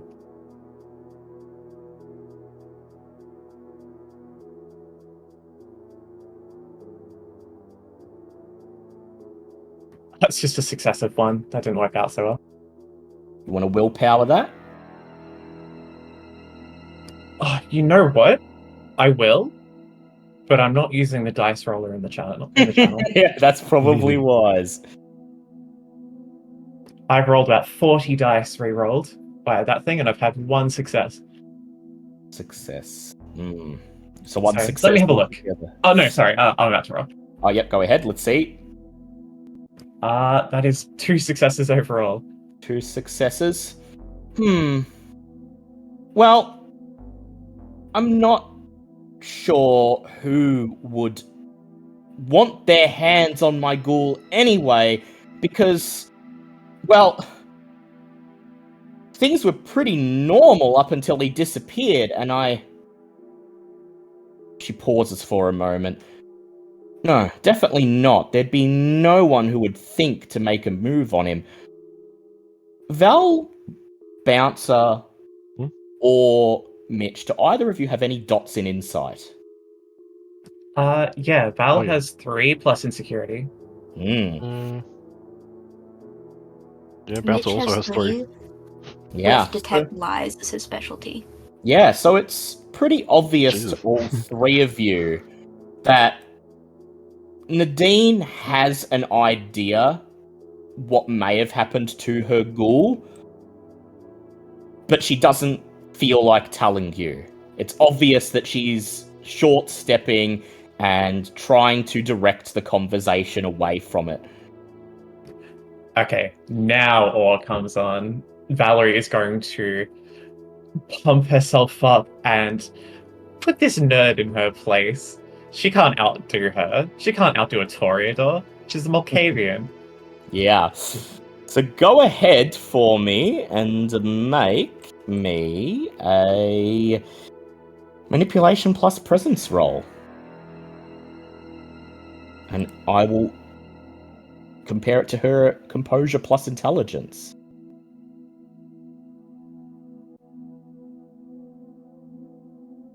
That's 2 successes. 2 successes. To her, 4 successes. She may not look it, but she's an ancilla. She's 50, 60 years dead. She knows how to deal with harpies. And so, as everyone in the store suddenly turns to glance at Val as the customers who are making their way between the aisles stop and linger in front of you. Nadine just shrugs, rolls her eyes. She looks over her shoulder, signals for the blonde-haired man behind the counter to come over, and then she calls out to him. Hey! Gino, can you make sure, that phone with that video is, out of here by tonight, just in case you know? Got it, ma'am, he says. He turns around and disappears through a door behind the counter. What were you saying, Val? She says. That has got Val grinding her teeth. She ignored her, and that is not acceptable. Heading in straight for the insecurities, Val is going to pointedly and directly address Nadine. Nadine, we've come all the way out here to try and save you and try and save face. I don't think you understand what's going to happen if this doesn't go well for you. You're going to lose your store, you're going to lose your livelihood, and you won't be able to watch your precious movies anymore. You're going to live a life, if it's even a life, that is miserable. Work with us, and we can sort this out. Don't let this go wrong for any of us. I'd like you to go ahead and make for me a charisma leadership check again, please. Dang, on the leadership. Although you can, instead of leadership, you are playing on her on her insecurities. You can replace it with insight if you like. Thank you. Val has no leadership. She's not a leader, but she likes moving pieces around. Val's doing this. Bouncer and Mitch. You see the guy behind the counter disappear into a back room. And most of the customers and all the other people in the store are now gathered around their gaze cleanly on Val and her radiant beauty. No one would notice if you simply got up and walked away.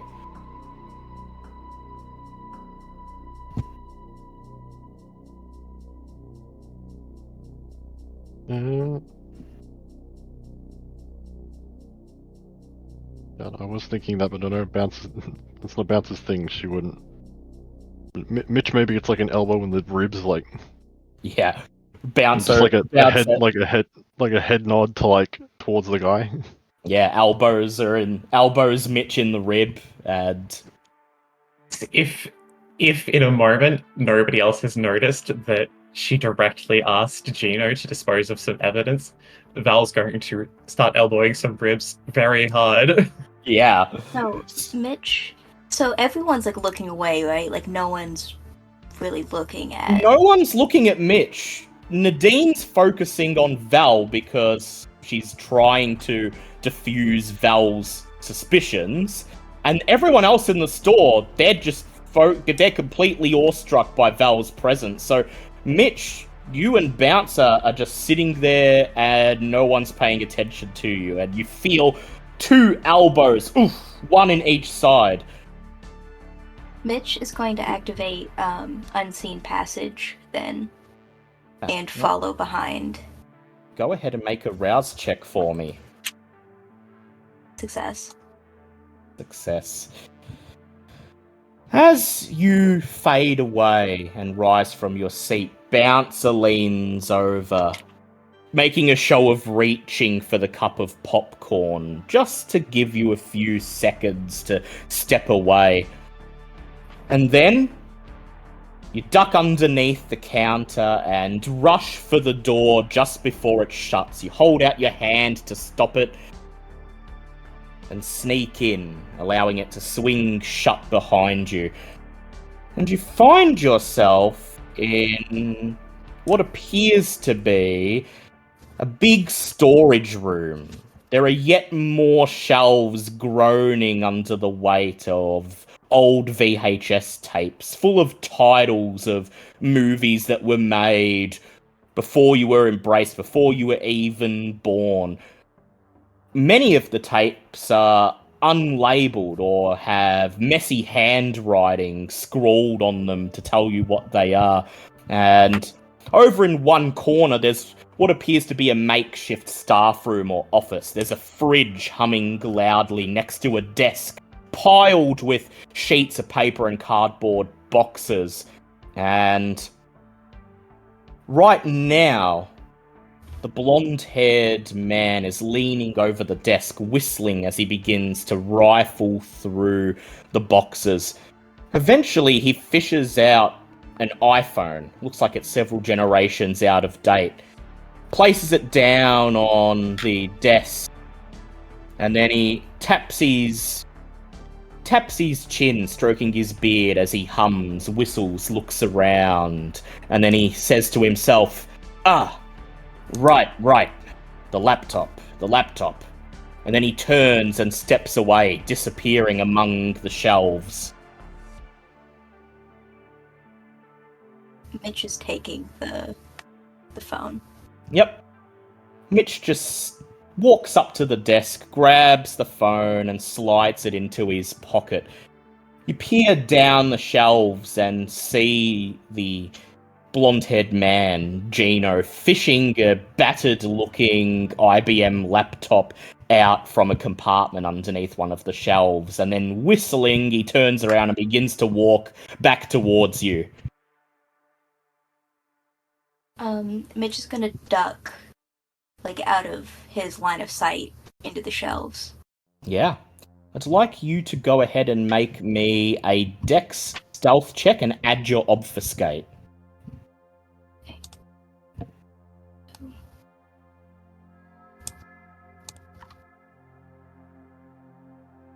3 successes. 3 successes. As he approaches, you turn on your feet and dash into the next aisle, hiding behind a stack of plastic boxes filled with old VHS tapes. Gino returns to the desk and he whistles as he sets up the laptop, and then you hear him rifle through papers and cardboard boxes, muttering to himself, "Huh? I put it down just here. It's... Hey, the phone's gone. What the... Ah, shit, I'm gonna have to call it." And then he disappears back into the shelves again as he makes his way to the employee lockers at the back of the room where his own phone is stored, giving you enough of a chance to exit the room if you wish. But he's also going to call the phone. Yeah, can Mitch turn the phone off in that time? Yeah, sure. Quite easily. Yeah, he just turns the phone off. Yeah. Mitch presses his finger down on the screen, takes a couple of taps to get it to turn on. And as it turns on, the first thing that pops up is a video. The play button's right there. Wait, I said turn off. Like, if the phone was already Yeah. on, he's turning it off so the ringer wouldn't come through. Yeah, you're waking it up so you can turn it off. Oh, okay. Yeah, he's just turning it off. He's not gonna watch the Yep. video right now. You hold down the home button and the little logo appears on the screen just before it blinks out. The phone's fully turned off. You exit the room and a few minutes later you're sliding down into your seat next to Bouncer. Val, I want to help, says Nadine. I really want to help, but it's like, you know, it's about the destination, not the journey. Like, if you spoil the movie, then you spoil... Val rolled a 4, and she's just going to decree, if your destination is what you have in mind, then you're going to be out there on the street in no time. Okay, look.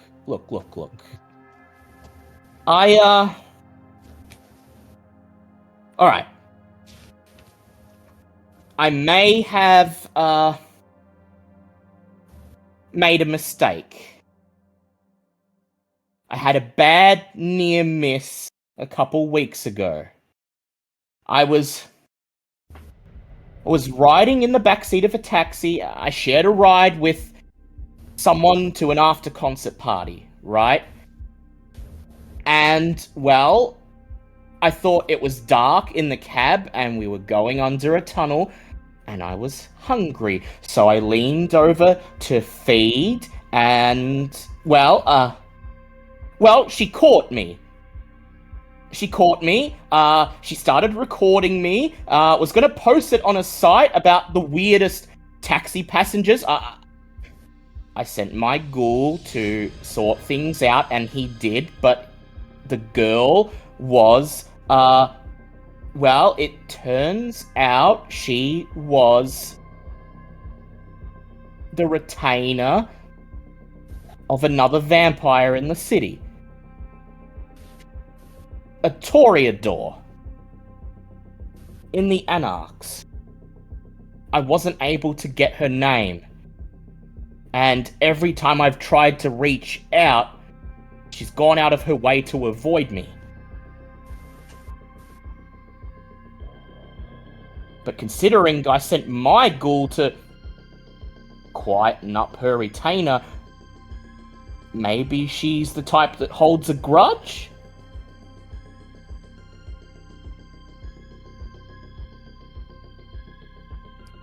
So, what you're saying is you think that this woman you tried to feed on may have killed your retainer in self-defense? Maybe, or maybe she just took him. Maybe she just took him captive. Maybe she knows how important he is, and she's going to use him as leverage to try to get something out of me, a boon or some way to squeeze the cam, get him to do things for the Anarchs. You know, everyone knows who my sire is, and well, if she was gonna do that, why wouldn't she have contacted you by now? It's been 2 weeks. I can only figure that she's biding her time. And you really thought this wasn't important? Like I said, it was a near miss, and I didn't want it getting out. And it's not like I don't trust you guys, but if my sire were to find out, Right, he'd be so very angry. which kindred is it that ghouled this retainer? Well, I don't know, Which of she the anarchs? says. I don't know. A Toreador. A Toreador, and she... I've not been able to get her name. All I know is that she doesn't like me, and when I asked... Look, I would ask my anarch friends who she is to track her down, but I can't make contact with them without my sire finding out. All I know is that I fed from her retainer and I didn't know, and... Well, I don't know how long you've been around, but in some circles, that's a big faux pas. So you spent time with this woman, presumably at the concert and on the way to the after-concert party. Did you get her name at all? The ghoul? Yeah, she went by the name Lacey. Even gave me a phone number, but... Oh, please don't contact her. If they're involved, no, that would just be painting a target on my ghoul's back. Val looks at her extremely sternly. You've seen Taken, right? You just go and get the ghoul back, you know? Val changes her expression from stern to lethal. Do you think this is actually like a movie? Really? Do you not comprehend how serious this is? All the men and women are merely players, as the great bard said. Mitch looks at Val and kind of like makes a face of like, we're just kind of like this. This is why Like, Val he doesn't motions spend time with himself. Malkavians. Usually. Right, okay, so we have a name, Lacey. We know that the Automata doesn't like you. We know that they're an anarch, and we know that your ghoul is missing. You said you sent the ghoul to find out about Lacey and find out where they live and get the information back? That was the last time I spoke to him. He never actually got any information. He just said he was taking care of it. Okay, that makes our job so much harder. But we can do this. Assuming you do your best to keep your head in this and understand that it's serious. Not just for you, but for everyone. So no more hiding things, okay? Please. Oh, We want to help you. okay. Alright, well, look. There's a landline phone in the back there, and I'll give you this number.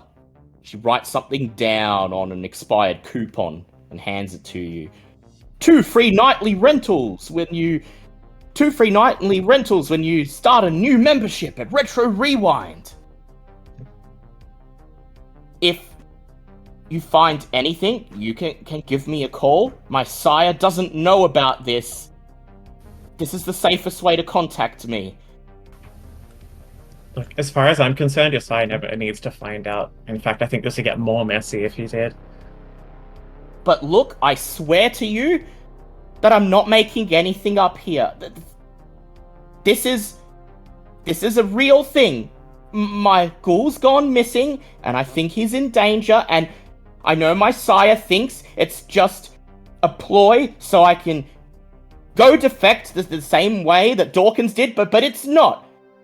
And I've told you everything I know, so now it's up to you. The inciting incident has happened. You gotta go out there, and you gotta fulfill the sequence of events, right? We're going to do everything we can. Val is absolutely grokking the fact that this woman thinks that history is going to unfold exactly as it's foretold to, but she's going to have to do so much flat-footing. It's not going to be that easy. Get Lacey's number anyways. Not to call her or contact her, but just to see what information we could find using her phone number. I suppose that doesn't do any harm as long as you promise me don't call her because if they don't know you're after them, then if you head them off. She snatches the coupon back, writes down a number, and hands it back to you. Just please be careful because, like I've said, he's really valuable.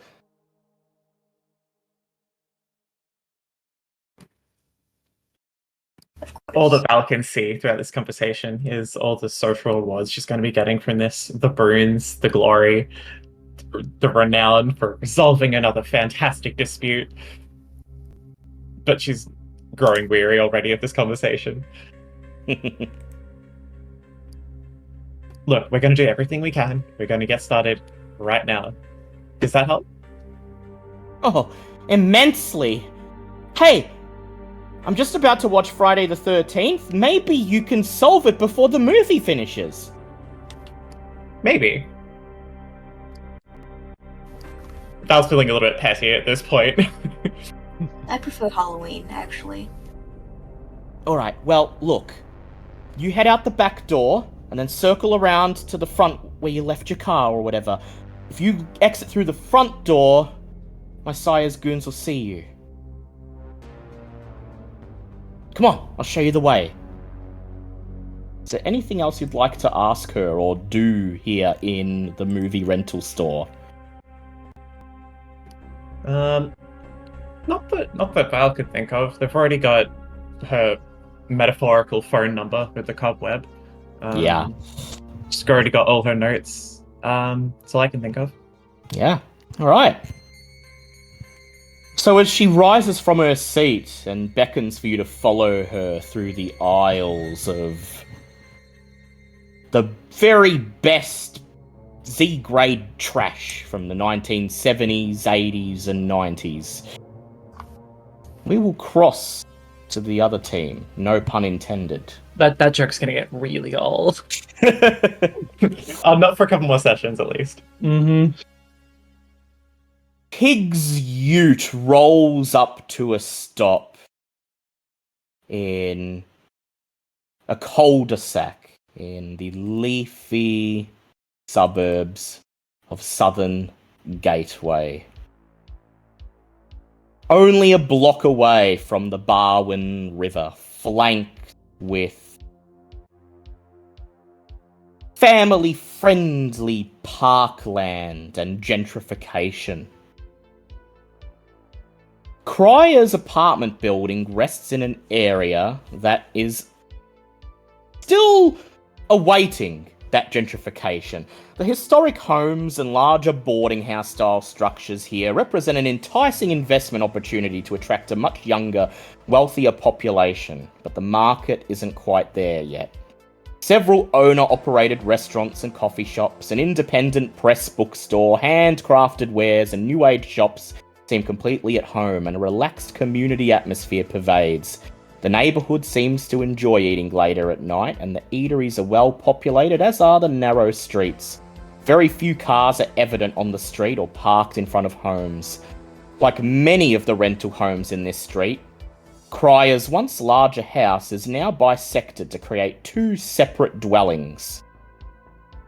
It's the kind of townhouse where the two houses are separate, but they're attached to each other, and there's a communal laundry in the middle that serves both of them.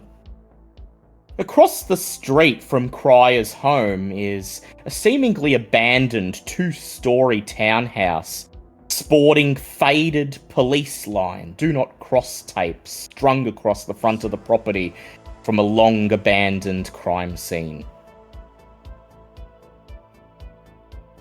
Right. Strangely, the lights in Cryer's house are still on, at least on the second floor. Gotta admit, I am much of a detective. And from what Mitch tells me, you are. So what I'm gonna do is follow your lead. Sound good? Mm-hmm. That's good.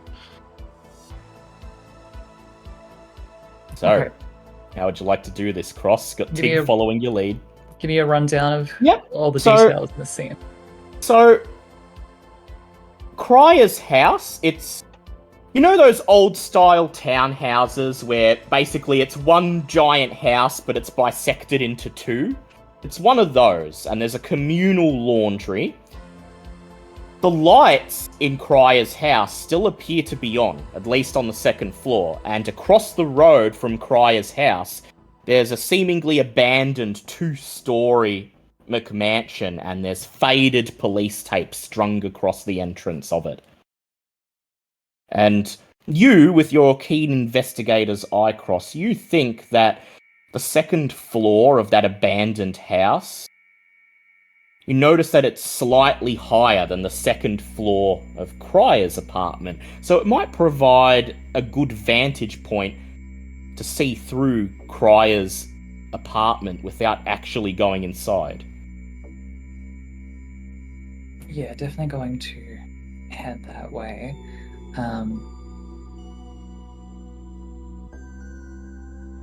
Any like particularly revealing details of anything around that might imply something about the person's personality?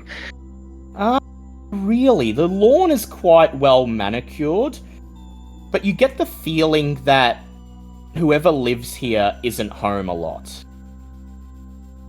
Because the blinds are drawn on all the windows, and there's dust and leaves on the driveway and the path leading up to the front door.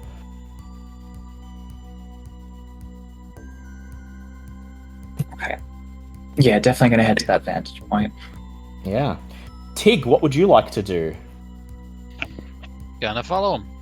Alright. So, you duck under the old police tape and approach the front door of the two-story house. And For cross this, your... I am bringing a dog. Ah, yes. You whistle and one of the dogs comes bounding out of the back seat. It's so large that as it hits the asphalt, you can almost feel the ground thump, and the dog barks, "Woo! Woo, woo, woo," wagging its tail as it bounds across the lawn towards you. So, Cross, as you approach the front door of this abandoned house, you reach into your pocket, prepared to reach for a set of lockpicks. To your surprise, you find the door already open, slightly ajar, and there's a massive gash in the wood just above the lock, suggesting that somebody has smashed the door open. You push the door open and it creaks. And you and Tig enter the derelict house with the large dog bounding behind you. Movement through the derelict house is simple, and despite the stairs that wobble and shake as you make your way up, reaching the second story is relatively without danger. On the second floor, creeping mould is the only adornment, save for a wooden chair drawn up to the window that provides an excellent vantage point to view Cryer's domicile. I would like Cross to go ahead and roll for me a wits investigate check, while Tig goes ahead and rolls me a wits animal handling check. And we'll combine the successes from both. No forensics bonus, I take it? Actually, yeah, you can add your forensics Sweet. bonus. 6 Only one successes. Only one success here. So you guide the dog around, Tig. It sniffs the floor. And as it approaches the chair set against the wall, it begins to bark and wag its tail. And meanwhile, Cross is carefully searching through the darkened room, squinting, trying to peer through the darkness, lifting up bits of debris here and there to check underwards, and Tig, when you head over to where your dog is barking, gleefully wagging its tail, you notice that there are clear signs that someone's been here within the last few days. Coffee stains on the floor from a thermos, a banana peel, crumbs from a sandwich that the dog immediately licks up before you have a chance to scoop up any of them. Ow. Easy back up there. Tell me about Cross. this smell. I say, because he's my Bon Famulus. The dog begins to growl. Man, woman. As you say the word man, he barks. And then in an uncharacteristically human display, the dog props himself up on the windowsill, standing on his hind feet, peering at Pryor's house across the street, still growling. Cross, you see tracks in the dust. Faint footprints, fingerprints, indications that someone was here, that they were pacing around this room fairly recently, signs that they've moved the debris, disturbed it. And so you follow these tracks, trying to retrace this person's movements. And under a flattened, stained cardboard box by the entrance to the room, you find something that the person may have dropped. An eggshell white business card. There's a name written on it. Walter Bergman. Pentex Corporation Project Management. It's always Pentax.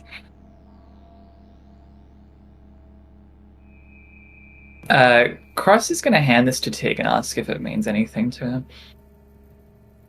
Also, at this point, I think that Cross would be starting to smell something as well. Yeah. Tig squints at it, and a brain cell rubs together. Pentex. One that Ventru's ghoul. Wasn't that Ventru's? Was the mayor, ghoul and the mayor involved with Pentex? What does Pentax ring a bell for Cross at all? So Cross, you just know what unless you have any dots in finance, It does not.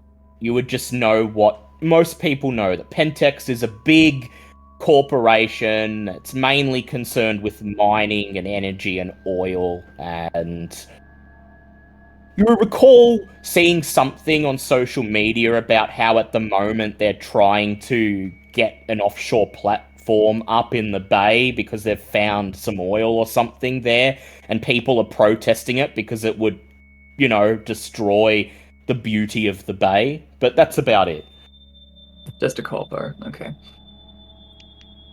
It's quite clear to you, though, that this card is brand new. In fact, you can almost smell the ink. It looks like it was only printed very, very recently.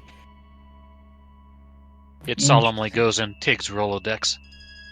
Yeah, with all the other old business cards. But this is a second. This is a second. No, you're gone. I was going to say on that note, Cross begins following up the smell that the dog is smelling itself. Yeah. So, what discipline or power are you using to do this? Why is Cross able to smell things? Heightened senses. Oh yeah, heightened senses, yeah. So I'd like you... I think, though, that Cross doesn't quite know it can do this yet. And it's just sort of... It's feeling... Hang on a minute. I'm noticing something here. Just sniffing the air. And Tig, you're watching Cross curiously as it just begins to make its way towards the entrance of the room. And Cross, how many dots do you have when we combine your wits with your auspex? That is 4. 4.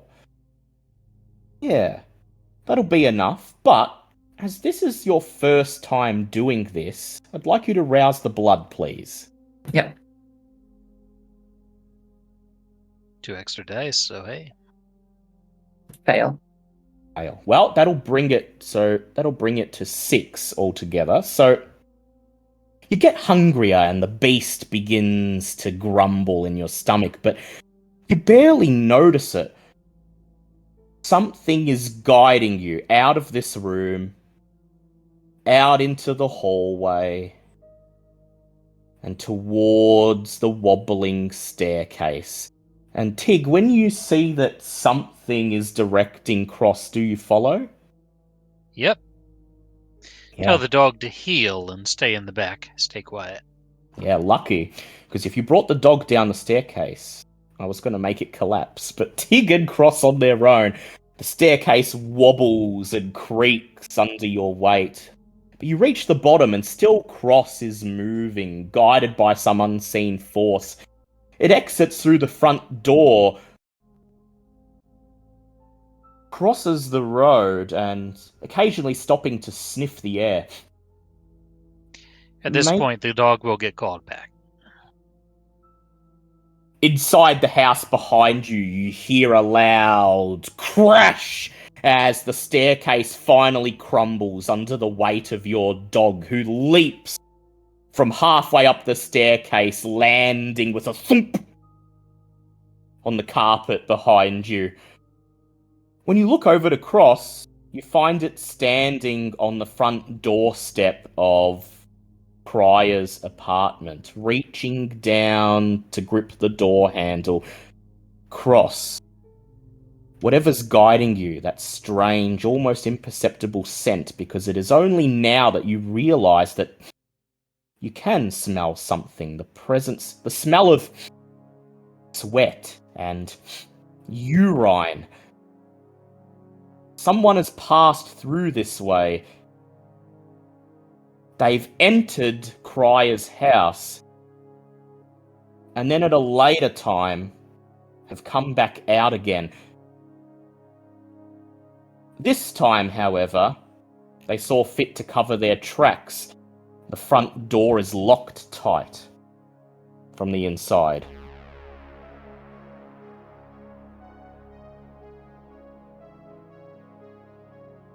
Okay. Well, may as well try lockpicking. Yeah. Go ahead, make me a wits larceny check. Tiggle stand watch. Yep. Tig just stands with his back to Cross, arms folded, while the dog sits next to him. 3 successes. Click! The door creaks open. It's a simple lock. Oh Nothing- god, it's master lock. Master lock. Nothing that a few weeks spent deep diving the lockpicking lawyer's YouTube channel They would used have, to do good work, but then they just switched to that mass-produced shite. Hey, with Let's the damn see. these days. As you step across the threshold, it becomes clear to you that most of the house is disused. The living room has a few mismatched, obviously second-hand lounge chairs arranged around a well-worn oval coffee top with a glass top. A tarnished silver tea service rests on a cloth. The cups and the teapot are both empty. Fireplace and a small, neatly stacked pile of timber complete the room. The curtains are heavy, dusty, and block all incoming light. The kitchen comprises a small sink, an older model refrigerator, a microwave, and a walk-in pantry. It would appear from the lack of table and chairs that Cryer dines exclusively in the living room. The refrigerator, as you open it, contains a stockpile of microwave meals, a decent amount of fresh fruit, and Cross, with your dots in investigation, you notice, sequestered away at the very back of the fridge, what appear to be 3 blood bags. All unlabeled, but unmistakably filled with blood. Each of the bags bears the sticker of a local blood bank, and the date recorded on each of them tells you the blood is fresh. Okay. Yoink, but also inspecting them a little further. Appears to just be normal blood. Almost exactly the same as the stuff you received earlier tonight, just from a different clinic. Okay. Waste not, want not, you say out loud as you drop them into your instrument kit. Actually, quickly, I reckon Cross keeps like a black light and some tape on it, so it probably would be able to lift a fingerprint or two. Just to, I think it's curious enough to see what the if the source of these bags matches its own source. It won't be able to reference here probably, but it wants to collect that I information. won't make you roll for that because you have the forensic specialty. So you use some black tape, lay it along the sides of the fridge, and lift a set of fingerprints. 2 sets of fingerprints, actually. One of them presumably belonging to Cryer, and the other belonging to whoever delivered this blood. But you don't recognize them. You move on beyond the kitchen and into the walk-in pantry, and it contains storage boxes stuffed with files and notebooks. Quite legible handwriting documents a deep exploration of a range of what appear to be psychological experiments and research. If you want to decipher them, you will have to make an intelligence academics check. Yeah, alright. Don't suppose I can call on Tig for help much there. Tig fumbles around his pockets like, I left my readers at home, sorry. It's a fail. Yep, well, without a grounding in psychology, you're unsure of exactly what these notes are, but there is a lot of them. The entire walk-in pantry is filled with boxes of them, and there is an obvious, even to Tig, years and years and years of research compiled here. If you want, I can start moving this back to the ute. Think we got enough room for all of it. Actually, with that, Cross remembers outside and takes a moment to just listen quietly, shushing Tig. Yeah. I'd like you to go ahead and make me a wits awareness roll, adding your auspex, please. 5 successes. Tig's gonna listen as well. Yeah, go ahead, Tig.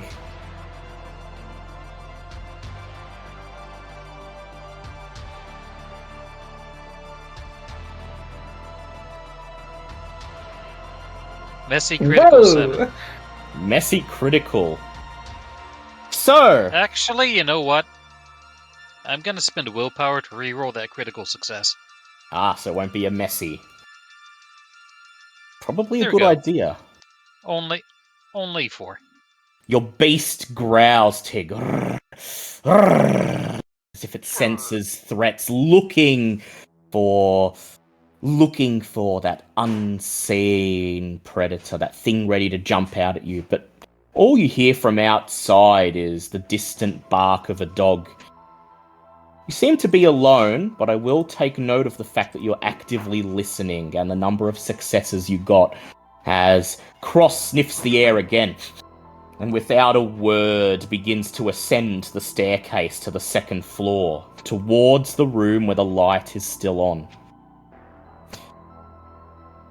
The upstairs bedroom is furnished with a single bed, cupboard and nightstand with a large roll-top desk set in front of the open window. This has the most lived-in quality of any room. The bed is unmade, the clothes hang from the door handles, and on the back of the chair, and papers, once in orderly piles on the bed, have become disorganized as the breeze moves them about slightly. The light is still on, and it seems quite obvious that a struggle took place here. Okay, investigating the struggle more.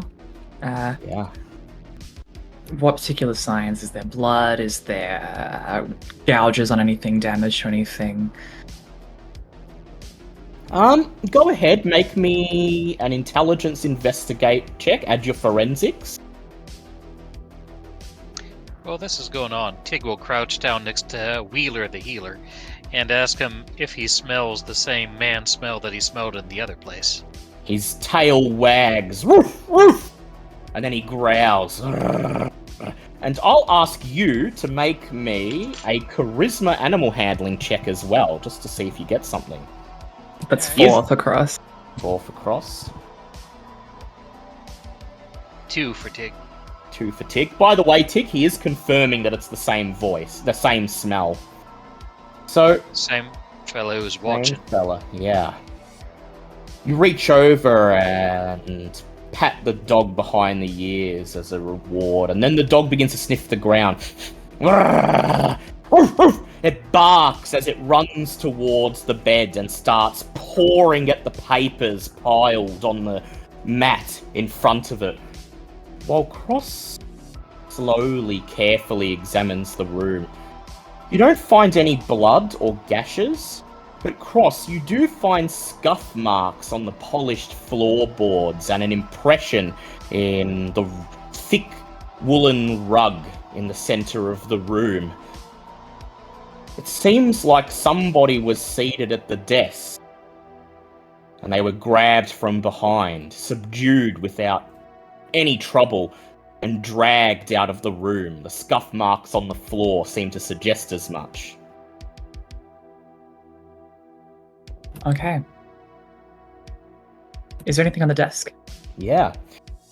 Head over to the desk to see what whoever was sitting there was looking at, and the documents that are scattered about are like those found in the pantry, although with more recent publication dates, but there's a bunch that are different. A series of newspaper clippings, older handbills, and photographs that are secured together by paperclip. They all relate to shows, reviews, and interviews given by Herr Cryer, drawing your memories from the unconscious. And the most recent date is almost 20 years ago. The playbills tell how the hypnotist, Herr Cryer, would induce a deep trance in willing participants and then draw images from the mind's eye. Reviews marvel that even participants previously unable to draw, even a small stick man, produced high-quality, recognizable images under hypnosis. Herr Cryer, Herr is in German, Cryer is in the word, or? As in, Herr Cryer, as in... You're pretty sure these are referring to the same guy, the ghoul. Herr Cryer. Her as in, yeah, the German word. Yeah, cool. And there's a picture of him, and he's dressed up like a old-timey European showman with top hat and cane, topped with a spinning pendulum.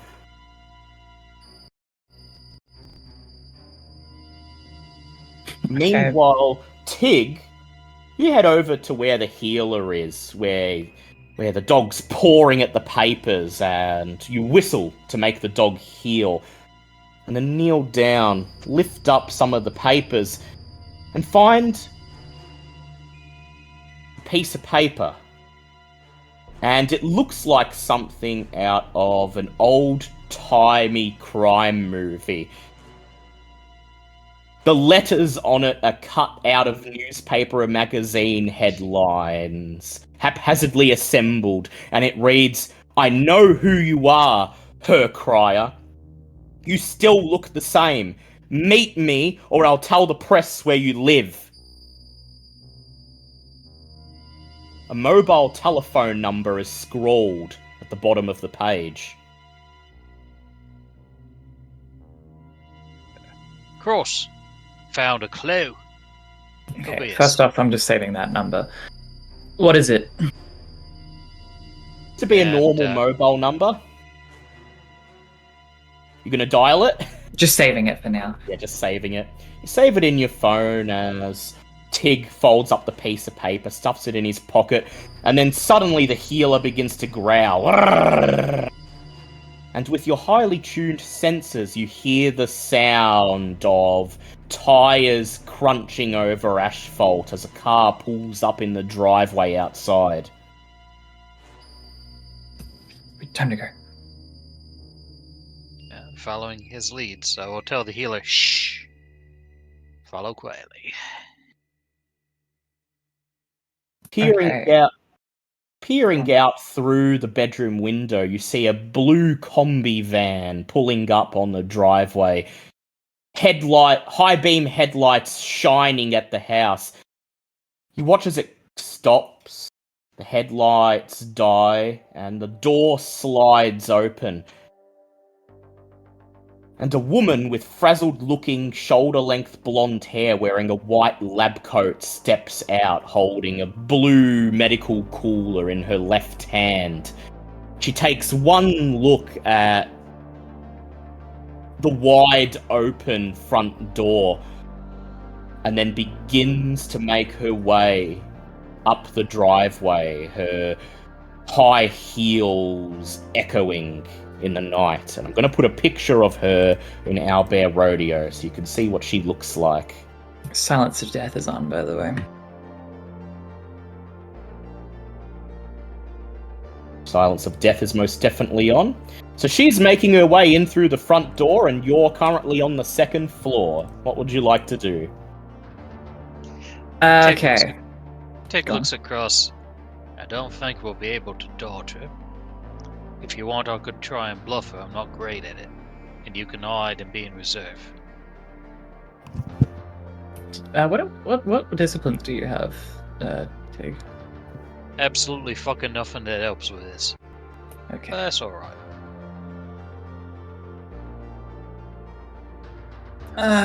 Okay. First off, any windows around? So there's the bedroom window, and it's directly above the driveway. That's how you're able to see the van pull up and the woman exit. But there's also an upstairs bathroom that has a small window, quite small. You'd have to squeeze to fit through, but you possibly could. And that one drops down onto the roof of the laundry that this apartment shares with the one next to it. But we wouldn't be able to really get the dog out, would we? Okay. Yep. I think we're gonna have to have a confrontation. Yeah. So, Okay. why don't we go downstairs and maybe she'll listen to reason. Tig pulls out his Rolodex, fiddles around till he finds a PI's card. There we go. Okay. What here are we we telling her then? We're investigators hired to look into the girl's disappearance. That could be tricky with me. Well, and you can hide, and I'll just be doing the talking. Then, wait! And Tig activates the Blush of Life. Yeah, Crest does as well. It can be a junior investigator. It should be okay. Yeah. Go ahead, rouse the blood.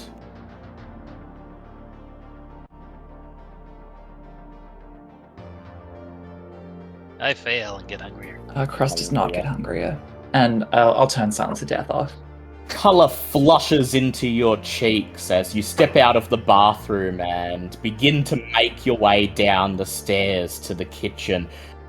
As you reach the bottom of the stairs, you come upon the woman just as she's transporting more bags of blood from the medical cooler into the fridge. I think Crust would take on a surprisingly sort of American-tainted affectation at this point, and it would be like, ma'am, please stay calm. As soon as you call out to her, she slams the fridge shut, drops the cooler on the floor. One remaining blood bag spills out, and the plastic breaks as the vitae begins to pool on the tiles. And in a swift, single motion, almost certainly supernatural, she reaches into her lab coat, pulls out a snub-nosed revolver and points it in your direction. Who are you? Hands are raised. Tig's aren't. He just slowly reaches up, flips open the coat to reveal the double-barreled shotgun, and says, "First of all, put that down, and we'll have us a talk. If you don't, things are going to get real dicey." And behind him, with his unbidden command, the dog growls. Tig, go ahead, make me a strength or charisma plus intimidation check. Add an extra dice for the dog. Okay.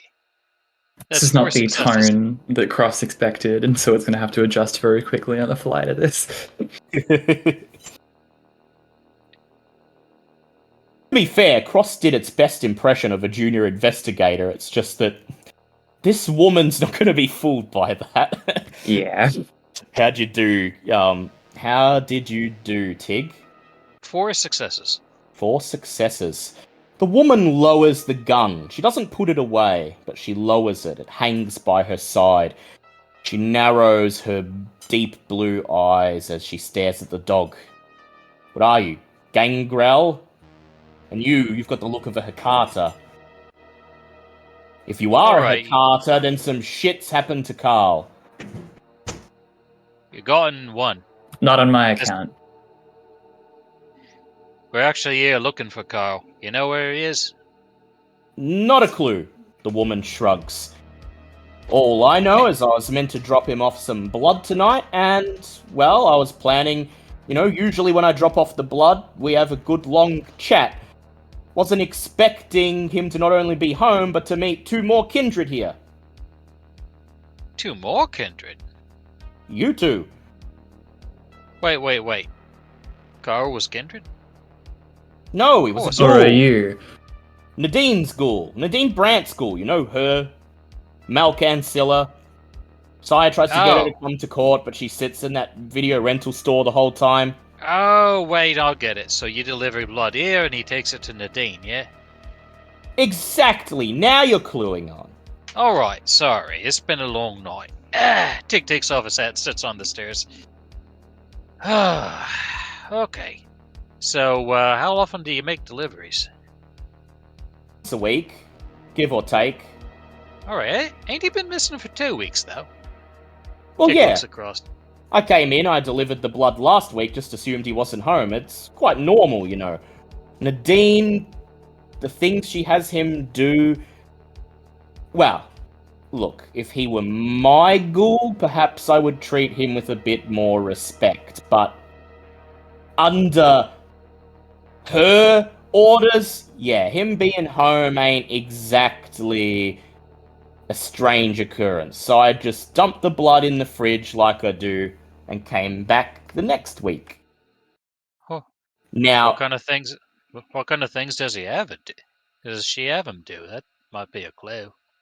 the woman shrugs. Got him constantly reading all these journals, chasing up all these leads, psychology-related stuff.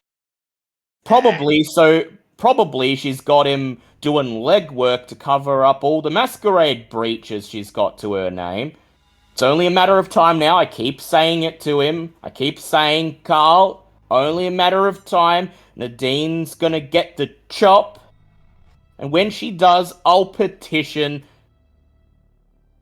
to take him under my wing and treat that man with the respect he deserves.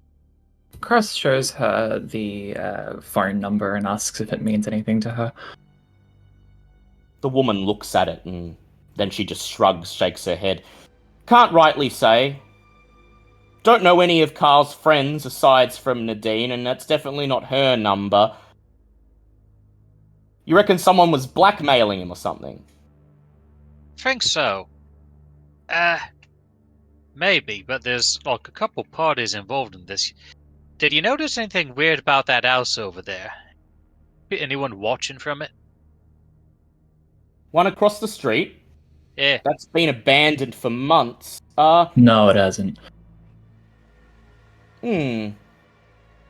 Well, now that you mention it, when I was here last week, couldn't shake the feeling I was being watched.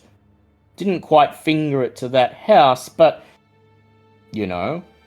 being a warlock, I wouldn't say that I lack auspex. And, the sixth sense was telling me something was off. Cross produces the business card and hands it to her. Walter Bergman, Pentex, Project Management.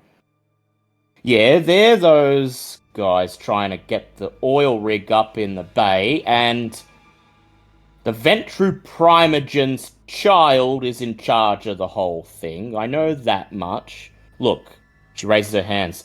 I'm Tremere. Anarch or Cam, we don't get involved in the whole thing. So if this got something to do with court politics, it's going over my head. But if you say Carl's missing, and you're here looking for him, then I'm gonna assume some shit's gone down that shouldn't have gone down. That's probably. Looks like it We upstairs. just don't know what kind of shit it is. Tell the truth. Actually, did you say you have Auspex? Yeah, a little bit. Would you accompany me upstairs? The Tremere raises her eyebrow. It's a bit of a mess. You might see Something clues I we should- missed. Something I should see? Yeah, take a look. She shrugs. She finally puts the gun away into the folds of her lab coat, and she holds out a shaky hand. Christina, by the way. Tig Dunson. I'm in charge of the local blood bank. One down in Oh. South Gateway. Made a deal with Nadine to deliver blood once a week, you know. Did it mostly to keep Carl happy on account of, I actually like Carl. You know, you have a conversation with him, it's like you're talking to someone on the same level, right? But to keep him happy, you gotta keep his Domita happy. At least until she fucks up for the last time. Lead on. You lead her up to the second floor. Her eyes go wide as she sees the state that the room is in, as she surveys the mess. Did it press pick up how long it had been in the state, by the way?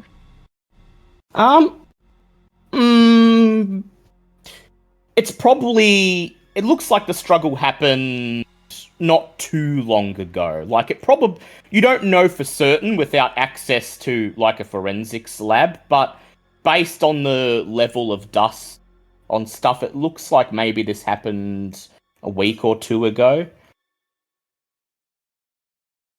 The scene lines up more or less with the timeline of events here, but I just wondered if you might be able to spot anything I can't.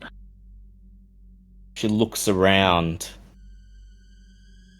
You see her eyes glimmer yellow for a second as her Auspex analyzes and calculates every minuscule detail of the room. Cross feels a strange itching on the back of its head. Finally, she sighs. She blinks, and her eyes return to normal. It's been a struggle. Someone snuck up while Carl was sitting at the desk, dragged him out through the front door, from what I can tell, and... Wait. Her eyes fixate upon the playbills for Hair Crier on the desk. She stops, her voice trailing off mid-sentence, and stares into the air silently. Something, Tig, that you've seen Mitch and Val do on several occasions. She's having a premonition.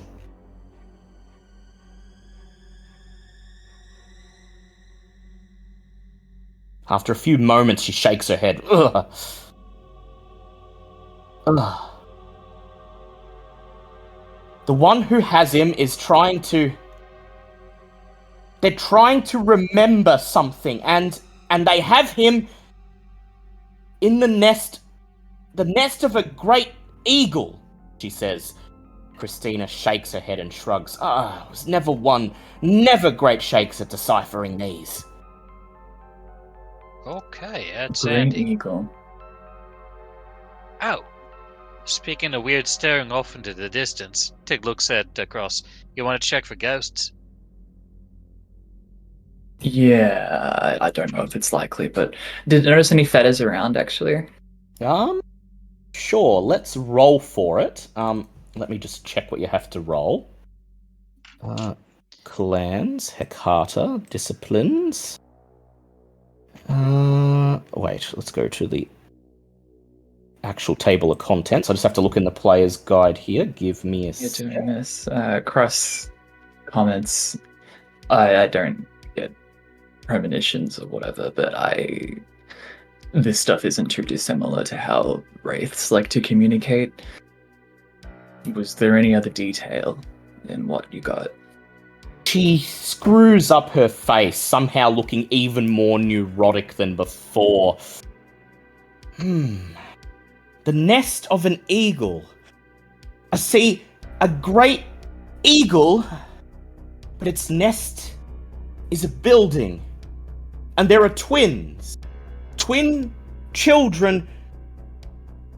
No, twin caretakers of the eagle, and it's a transitory place. People coming and going. People coming and going. Some stay, but never permanently. Airport? No, can't be. Too far out of town, she says. I would like you, Cross, to go ahead and roll for me. Why is it not... here we go, Oblivion. So, you've got the Binding Fetter. Go ahead, roll me a Wits plus Oblivion.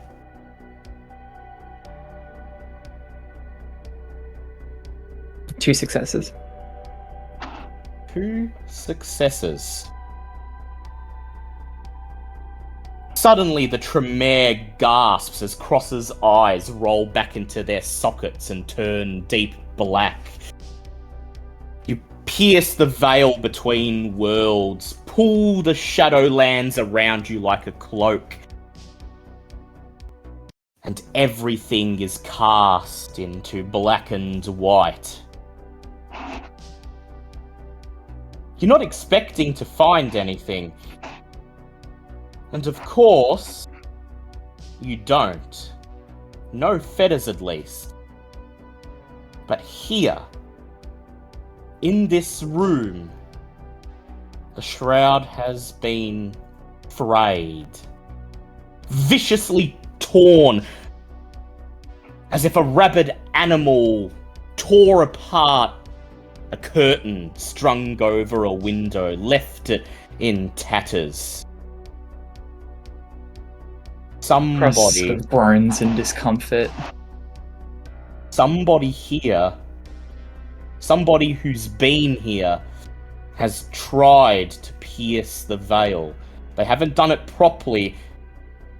They've done it in a very primitive and primal way, but they've tried to pierce the mist of shadow and memory to dredge up something. Not necessarily a wraith, just a memory of something that was. Shadowlands are, after all, a world of echoes, a world of resonance.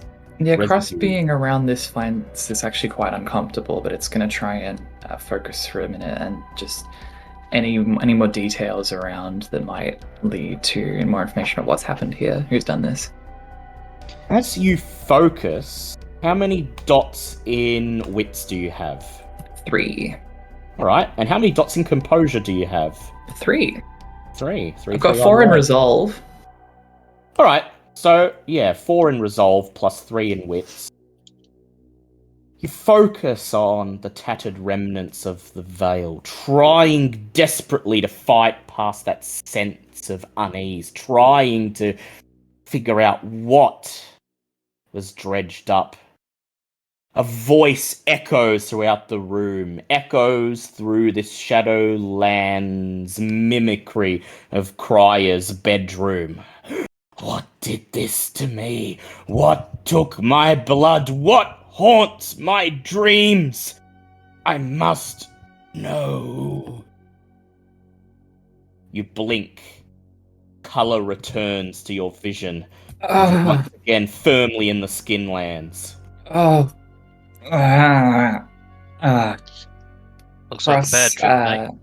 Russ sort of just sits on the floor, with its legs tucked up against its chest, and it takes a moment to breathe, and then it produces a notebook from its bag and just sketches down the gist of those details and hands it to the others, and then just sort of closes its eyes and breathes for a moment.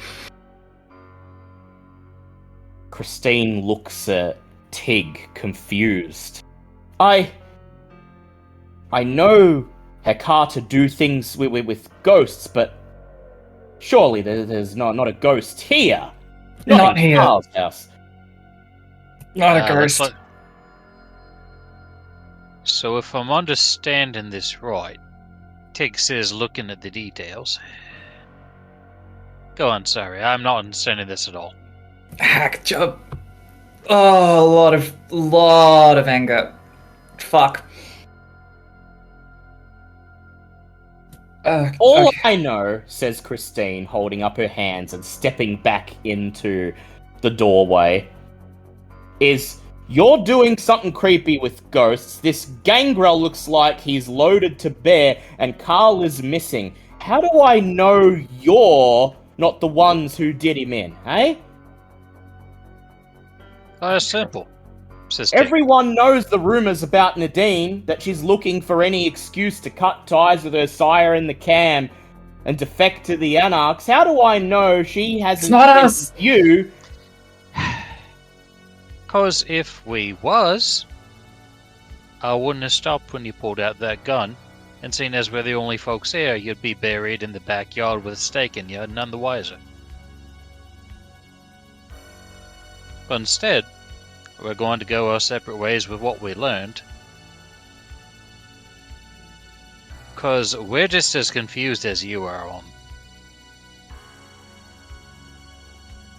Look, I believe you. You're just looking into it, and I'm a Tremere. I don't know your faces, but I do know about Sam Stokes. Okay? And I know that she tries to keep the peace between both sides, and, well, thinking about it, anyone who'd be looking into this, well, Sam must have sent him, right? Yep, that's about the Nadine size of it. Brandt's too much of a political minefield for anyone else to bother helping her out. And look, I'd love to help you. But I'm not going to associate with people who are tied to Nadine Brandt. That would be suicide. Sounds good. So how about helping us on the sly? It's obvious that you care about Carl here, and frankly, I've got nothing against him.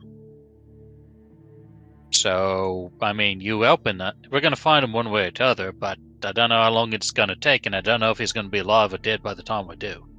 You helping could make the difference. Just saying.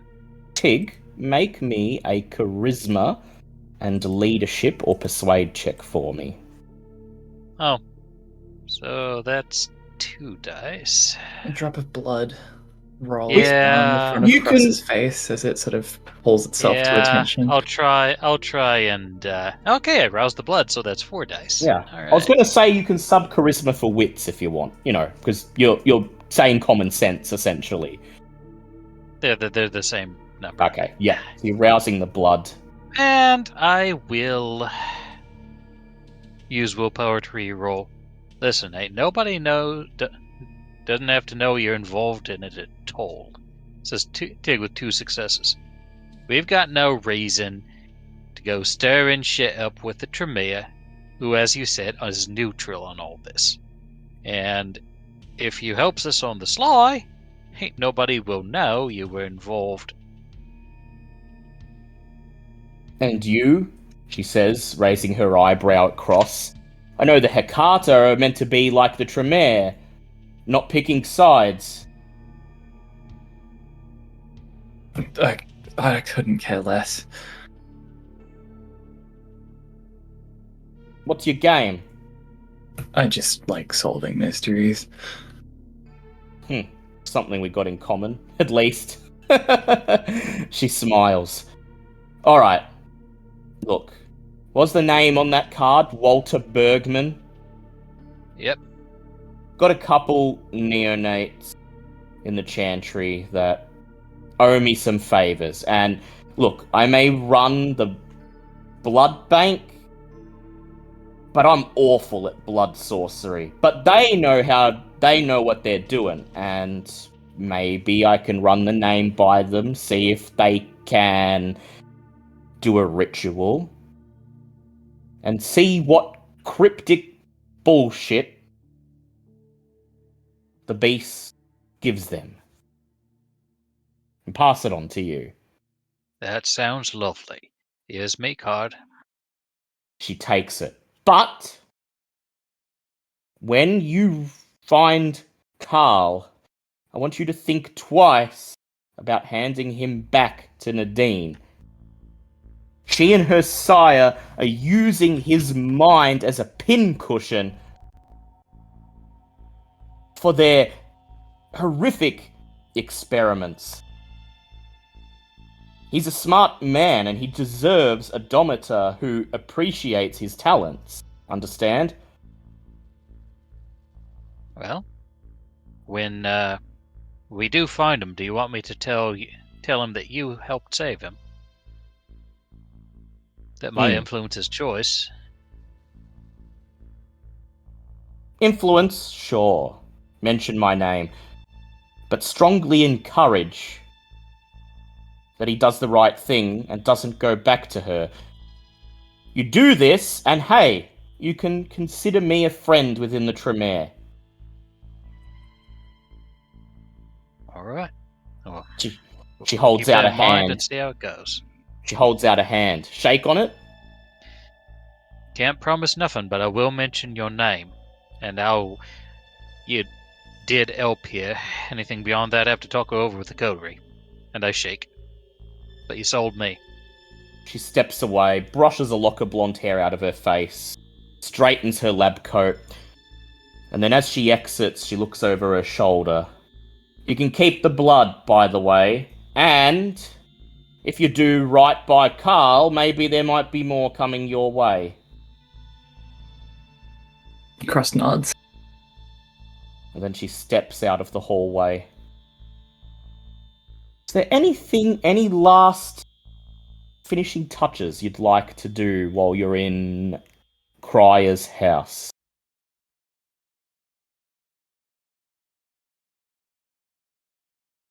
I can't think of nothing, to tell the truth. Game enough. Can you think of anything? The only thing that occurs to you, Cross, is dialing that number. And Cross is far too painfully exhausted for that. Yeah. Cross, actually, do you wanna call this number or? No. I'm thinking we should talk to somebody who knows how to hack and get them to download the internet and see if it's on there. Okay, Cross is going to Google the phone number. Make me an intelligence technology check.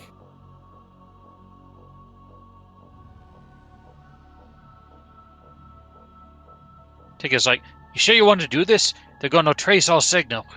right there to Cryer's house. On another night, Yeah. Cross would say, like, don't worry, I've blocked the signal, but it's too tired. Wait, oh, this is clever because they already know where their house is. All right, yeah. Oh, 4 that's smart. successes. 4 successes. You find the number on a list of commonly spoofed scam numbers. The type of website where people leave reviews such as called me, had strong Eastern accent, tried to sell me internet package I already have, that type of thing. Okay, it's a dud. It's a dud? Alright, well, we can take it back to the coterie along with the note and see if any of them has any ideas. Because I'm fresh out. We will Let's now. go. Let's go. Yeah, let's You go. Come on, Wheeler. You leave the scene of the crime behind. And as Cross exits the room, it shudders. Feeling the tattered veil call out to it silently. We will go back to the others for one last scene, because it occurs to me that Bouncer has not rolled once this whole session. And I feel bad, and I want to give Bouncer something to do. So, That's fine. back in the back in Retro Rewind, Nadine leads you to the back door so that you can escape her haven without being monitored by her ever-present babysitters. Cutting through a staff room filled with packing boxes, posters stored in mailing tubes, and furniture that matches that outside, you reach the back door. She reaches over and turns the knob, and the great rusted metal door creaks as she pulls it open. She winks and smiles. And as you step out into the alleyway outside, she calls out, "Remember, don't look up the ending online!" And then she slams the door shut. Outside, the alleyway is filled with a damp smell from piles of waterlogged newspapers and other refuse. The ground squelches unpleasantly in patches, and the neon signs of surrounding businesses cast a dim pink light.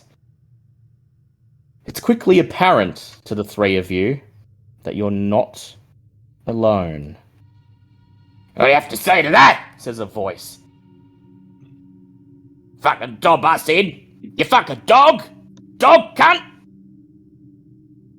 In the mouth of the alleyway ahead of you, three hoodlums dressed in ill-fitting cargo pants, tank tops that are at least a size too big for them, and thick silver chains around their necks are laying into a whimpering man dressed in a grey business suit who's cowering in a pile of trash, dirt, and rainwater. "Please, no, you're the wrong man! You're the wrong man!" He whimpers. "Oh, we fucking saw you that night. You're a police dog, aren't you, cunt? Aren't you?" says one of the gang members, delivering a swift kick to the man's rib with a combat boot. The three gang members have their backs turned to you. As they hear you approach, one of them looks over his shoulder and says, "You mind your own business and move on." And then he turns back to the whimpering wretch at his feet.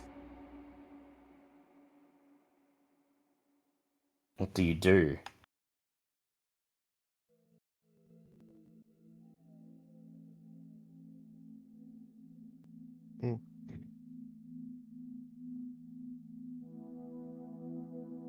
You could simply move on. But I will point out that as you approach the mouth of the alleyway, regardless of whether or not you plan to intervene or simply move by, you're suddenly struck by the sense that you're being watched.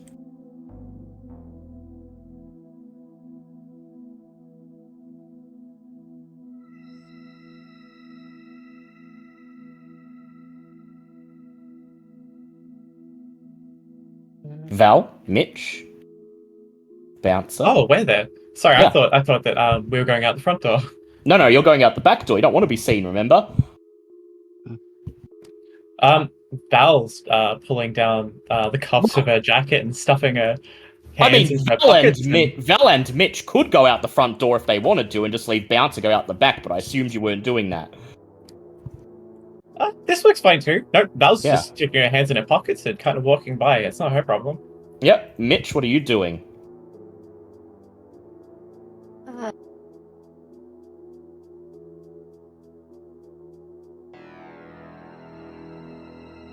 It's a really excellent question. I think Mitch would kind of try to walk over and be like, "Look, like, can we maybe calm down a little? Like, this is a bit much." And Bouncer?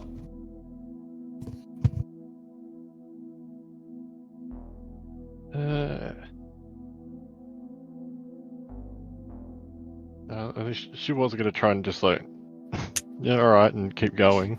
Yeah, she It's follows like, not like Val. this is uncommon, but it's like seeing Mitch turn away, she's like, and turns back around. Mitch walks up and he says, "Is this really necessary, boys? I mean, look, he clearly doesn't have anything to tell you. Just take his wallet and be on with it." And "You, the fuck you say to me?" says one of the gang members. He turns around. He delivers a swift kick to the man's gut, and then he gestures towards him. He says, This bastard sold us out to the cops. We saw him in the club the other night, we did. And he told the coppers we had drugs. So we found him. And we are gonna beat the shit out of him. And we'll make sure he never does it again. So you just turn away and move around or we'll fucking knock your block off too. The man in the suit whimpers. Please. No. I don't know who these people are. They've got the wrong guy. Please. Help. Call the cops. You shut the fuck up. Or we'll fucking smash your head with this brick here, you see?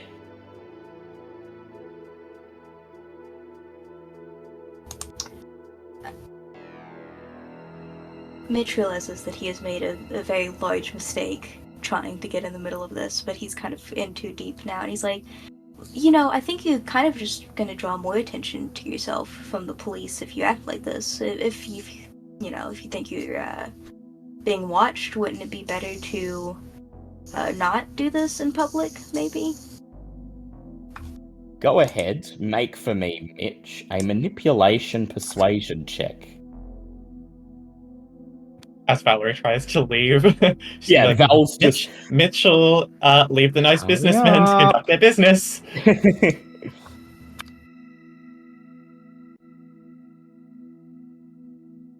2 successes. You know who'd say that? Says the gang member. A fucking copper! You sound like a copper! You're a fucking copper! Shouts the gang member, instantly losing it. The other 2 gang members reach for their pockets, pulling out switchblades, unearthing the blades. You're all fucking coppers, see? We knew it! He was the bait, wasn't he? Now you're gonna take us in. Well, we ain't going out without a fucking fight! They grit their teeth and their bloodshot eyes bulge in their eye sockets.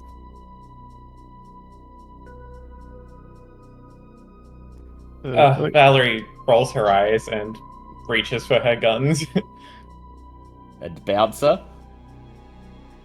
Beth's just gonna like take a step past Mitch, just like get a little in front of him, just like, come on, boys. Anyone with eyes can see that you're carrying drugs on you. Now, just if you're done beating him up, you just be on your way, and then we'll just leave it at that. Well, you can make a charisma plus intimidate or performance. If you're choosing intimidate, you can turn your daunt on if you want. Charisma.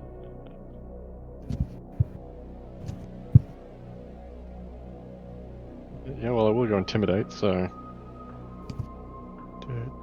I'm just not blind yet, so I'm still 1.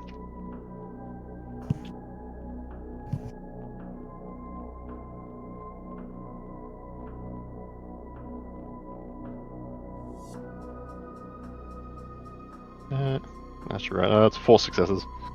4 successes. I'm going to make the gang member roll. He's going to roll his composure and resolve. 4 successes. Ugh. He hesitates for just a moment, and one of the 2 gang members, to his credit, drops his dice. He drops his knife. He steps back, pressing up against the wall, raises his hands, and he says, maybe we shouldn't fuck with them, Reg. Maybe we shouldn't. You shut the fuck up. Get out of here. You fucking get that knife out or you'll be next. The gang member looks between you and his friends and the man on the floor. And then he just throws his hands up in the air and he shouts, "Fuck!" And he turns around and bolts down the alleyway, nearly tripping over the businessman. Fuck! Fuck! Fuck! And he runs screaming out of the alleyway as the other two gang members lunge at you with their knives. Yeah, take this, copper!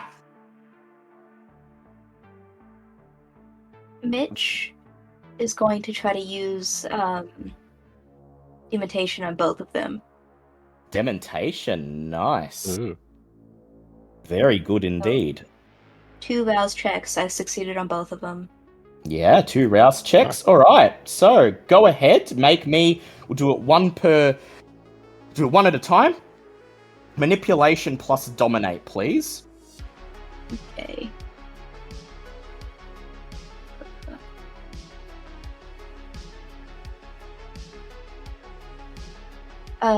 Two successes on one of them and 1 success on the other one. Alright, I'm gonna roll for... Alright, so one of them, he got 5 successes, but the other one got 0 successes. What's Mitch's dementation like? Is he just, start babbling about Mandela effects and timelines and...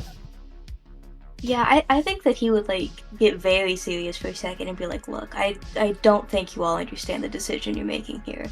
What you do right now will affect you for the rest of your life. You'll go to jail.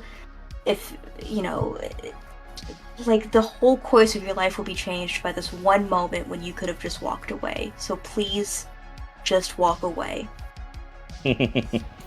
So... The one guy got a success. He just stops, holding the knife in his hand. He nods. And it's like that fucking butterfly movie. What do I do? And he just pauses, standing in front of you as he takes 2 points of superficial willpower damage. His hands trembling, and he struggles to maintain hold of the knife. But the other guy, he just keeps coming. Shut up with your fucking egghead talk, Poindexter! He shouts as he rushes towards Mitch, brandishing the knife. Val, you have your gun out. I presume you're firing? No, unless they actually stab anyone. At the moment, they seem to be a little bit incapacitated. Yeah, well, one of them's going towards Mitch. The other one's sort of confused because of the dementation. Okay. Yeah, Val's going to take shots at the legs of the guy attacking Mitch. Shoot to incapacitate. And Bouncer, what are you doing? Shoot to annoy. Yeah, shoot to annoy. Yeah, the one guy's still coming. Just try and bonk him on the head and knock him out. Alright, I want Bouncer to make me a strength brawl check, and I would like Val to make a dex firearms check.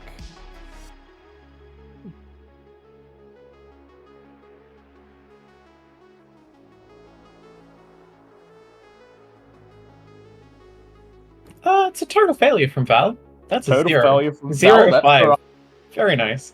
You're in an alleyway, shooting at close range, and you don't want to hit the businessman on the floor. That would just be too messy. So you call your shots a little bit, and that results in you firing a second too late. Bang! Bang! And the bullets slam into the asphalt. Bouncer, how'd you go?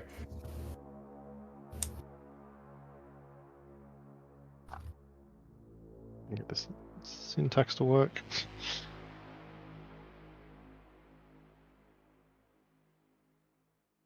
Okay, that brings up to 4 successes.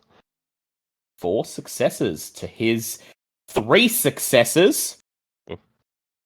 He's about to plunge the knife into Mitch's torso when you rush forwards, kicking out, slamming your foot into his stomach. He winces as you step forwards and smash, deliver a punch to the side of his head. He stumbles backwards, nearly dropping the knife, and turns his attention to you.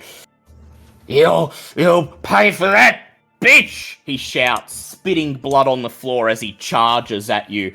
Meanwhile, the other one, still demented, standing there, muttering to himself, if I attack him now, then the butterfly will spread its wings, and my great-grandchild will be born with a stomach ulcer, and then, fuck it! he shouts, and he brandishes his knife and charges at Val. Mitch, what are you doing?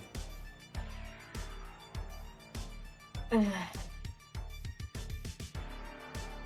can try to dementate him again if you want. You know, I'm not sure while he's charging that I want to make this mental breakdown worse. I guess Mitch is gonna try to... Mitch does have guns, so he will try to fire. Val, seeing him charging towards you, what do you do?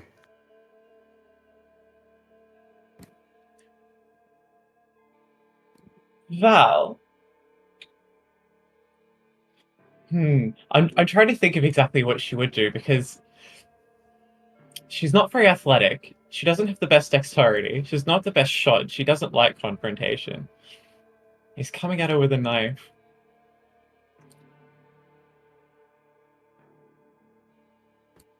She's just gonna try and like sidestep him as best as possible. See if she can just put him off balance in some way. She knows she's not gonna win with a hands-on confrontation. If you can't touch her, then at least maybe that'll go okay. Make a death athletics check for me. Meanwhile, Bouncer, one's charging at you. What are you gonna do? Yeah, I thought it was go. But she's gonna try and, as the one that's going for her is coming at her, she's gonna try and grab him and basically use the momentum to throw him at the guy charging Val. Oh, nice. Thank you. I was gonna say Val rolled a 1. It's not gonna go so well for her without Val. So strength brawl for you, please, Bouncer, and Mitch, wits firearms. What's firearms?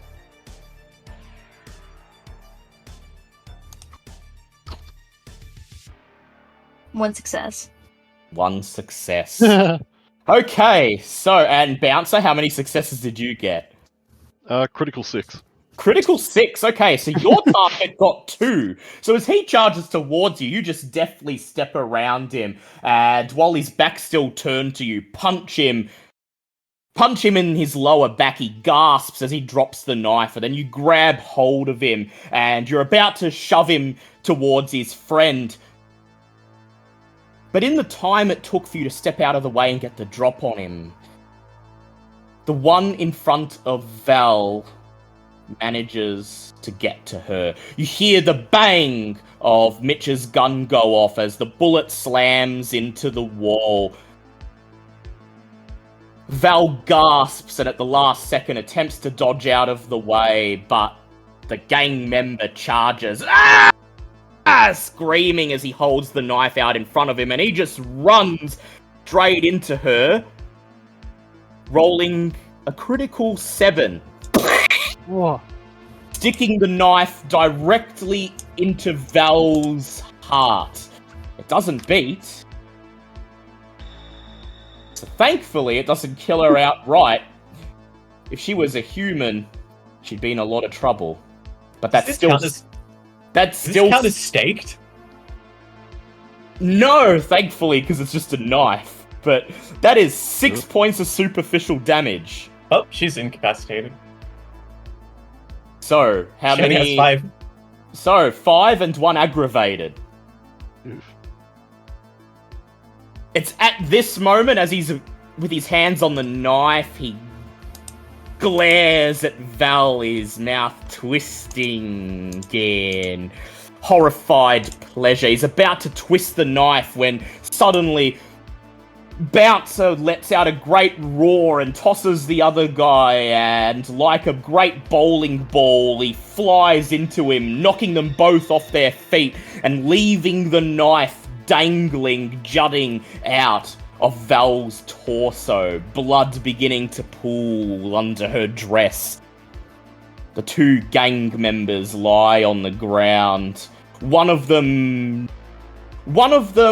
completely out cold from Bouncer's attack. The other one, the one who stuck his knife into Val, just looking up at her, his mouth dropping open in shock. How the fuck are you even... Mitch, On, this is on your the ground, Valerie just kind of groans and mumbles, goes, Mitchell, I swear to God.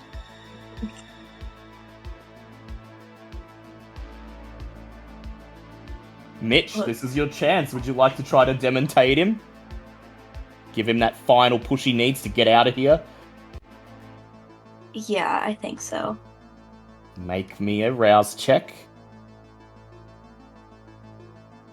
That one fails, so Mitch is a little Hung- bit hungrier. So what do you got? And Hunger then- 3 now? Yeah. Hunger 3. Yeah, alright. Go ahead. Make me a manipulation plus dominate.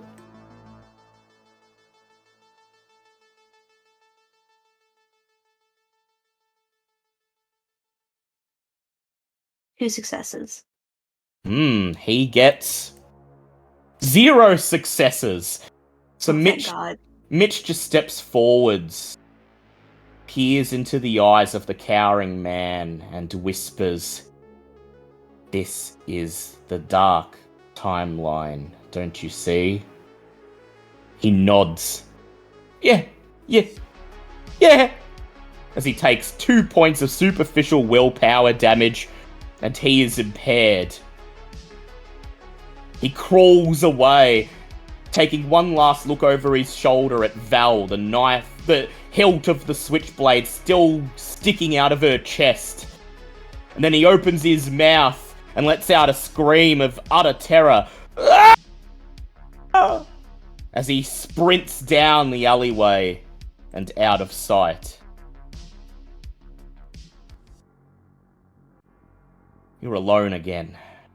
The businessman at your feet, still whimpering. And that sense of being watched remains. "So, you passed the test!" comes a voice from above. Whirling on the spot, Val still clutching her chest, breathing deeply as her beast groans in anger, calls upon her to find that guy, chase him down, and get vengeance. You peer up, and on the roof of the business before you stands a dark-skinned man with long, flowing black hair. His eyes shine yellow in the moonlight, and he smiles, baring his fangs. As the moon moves out from behind a cloud and illuminates his bodybuilder's physique. Val, Mitch, you recognize him immediately. It's Lucas Moritz, the Bruja Sheriff. And that's where we'll leave it for this session.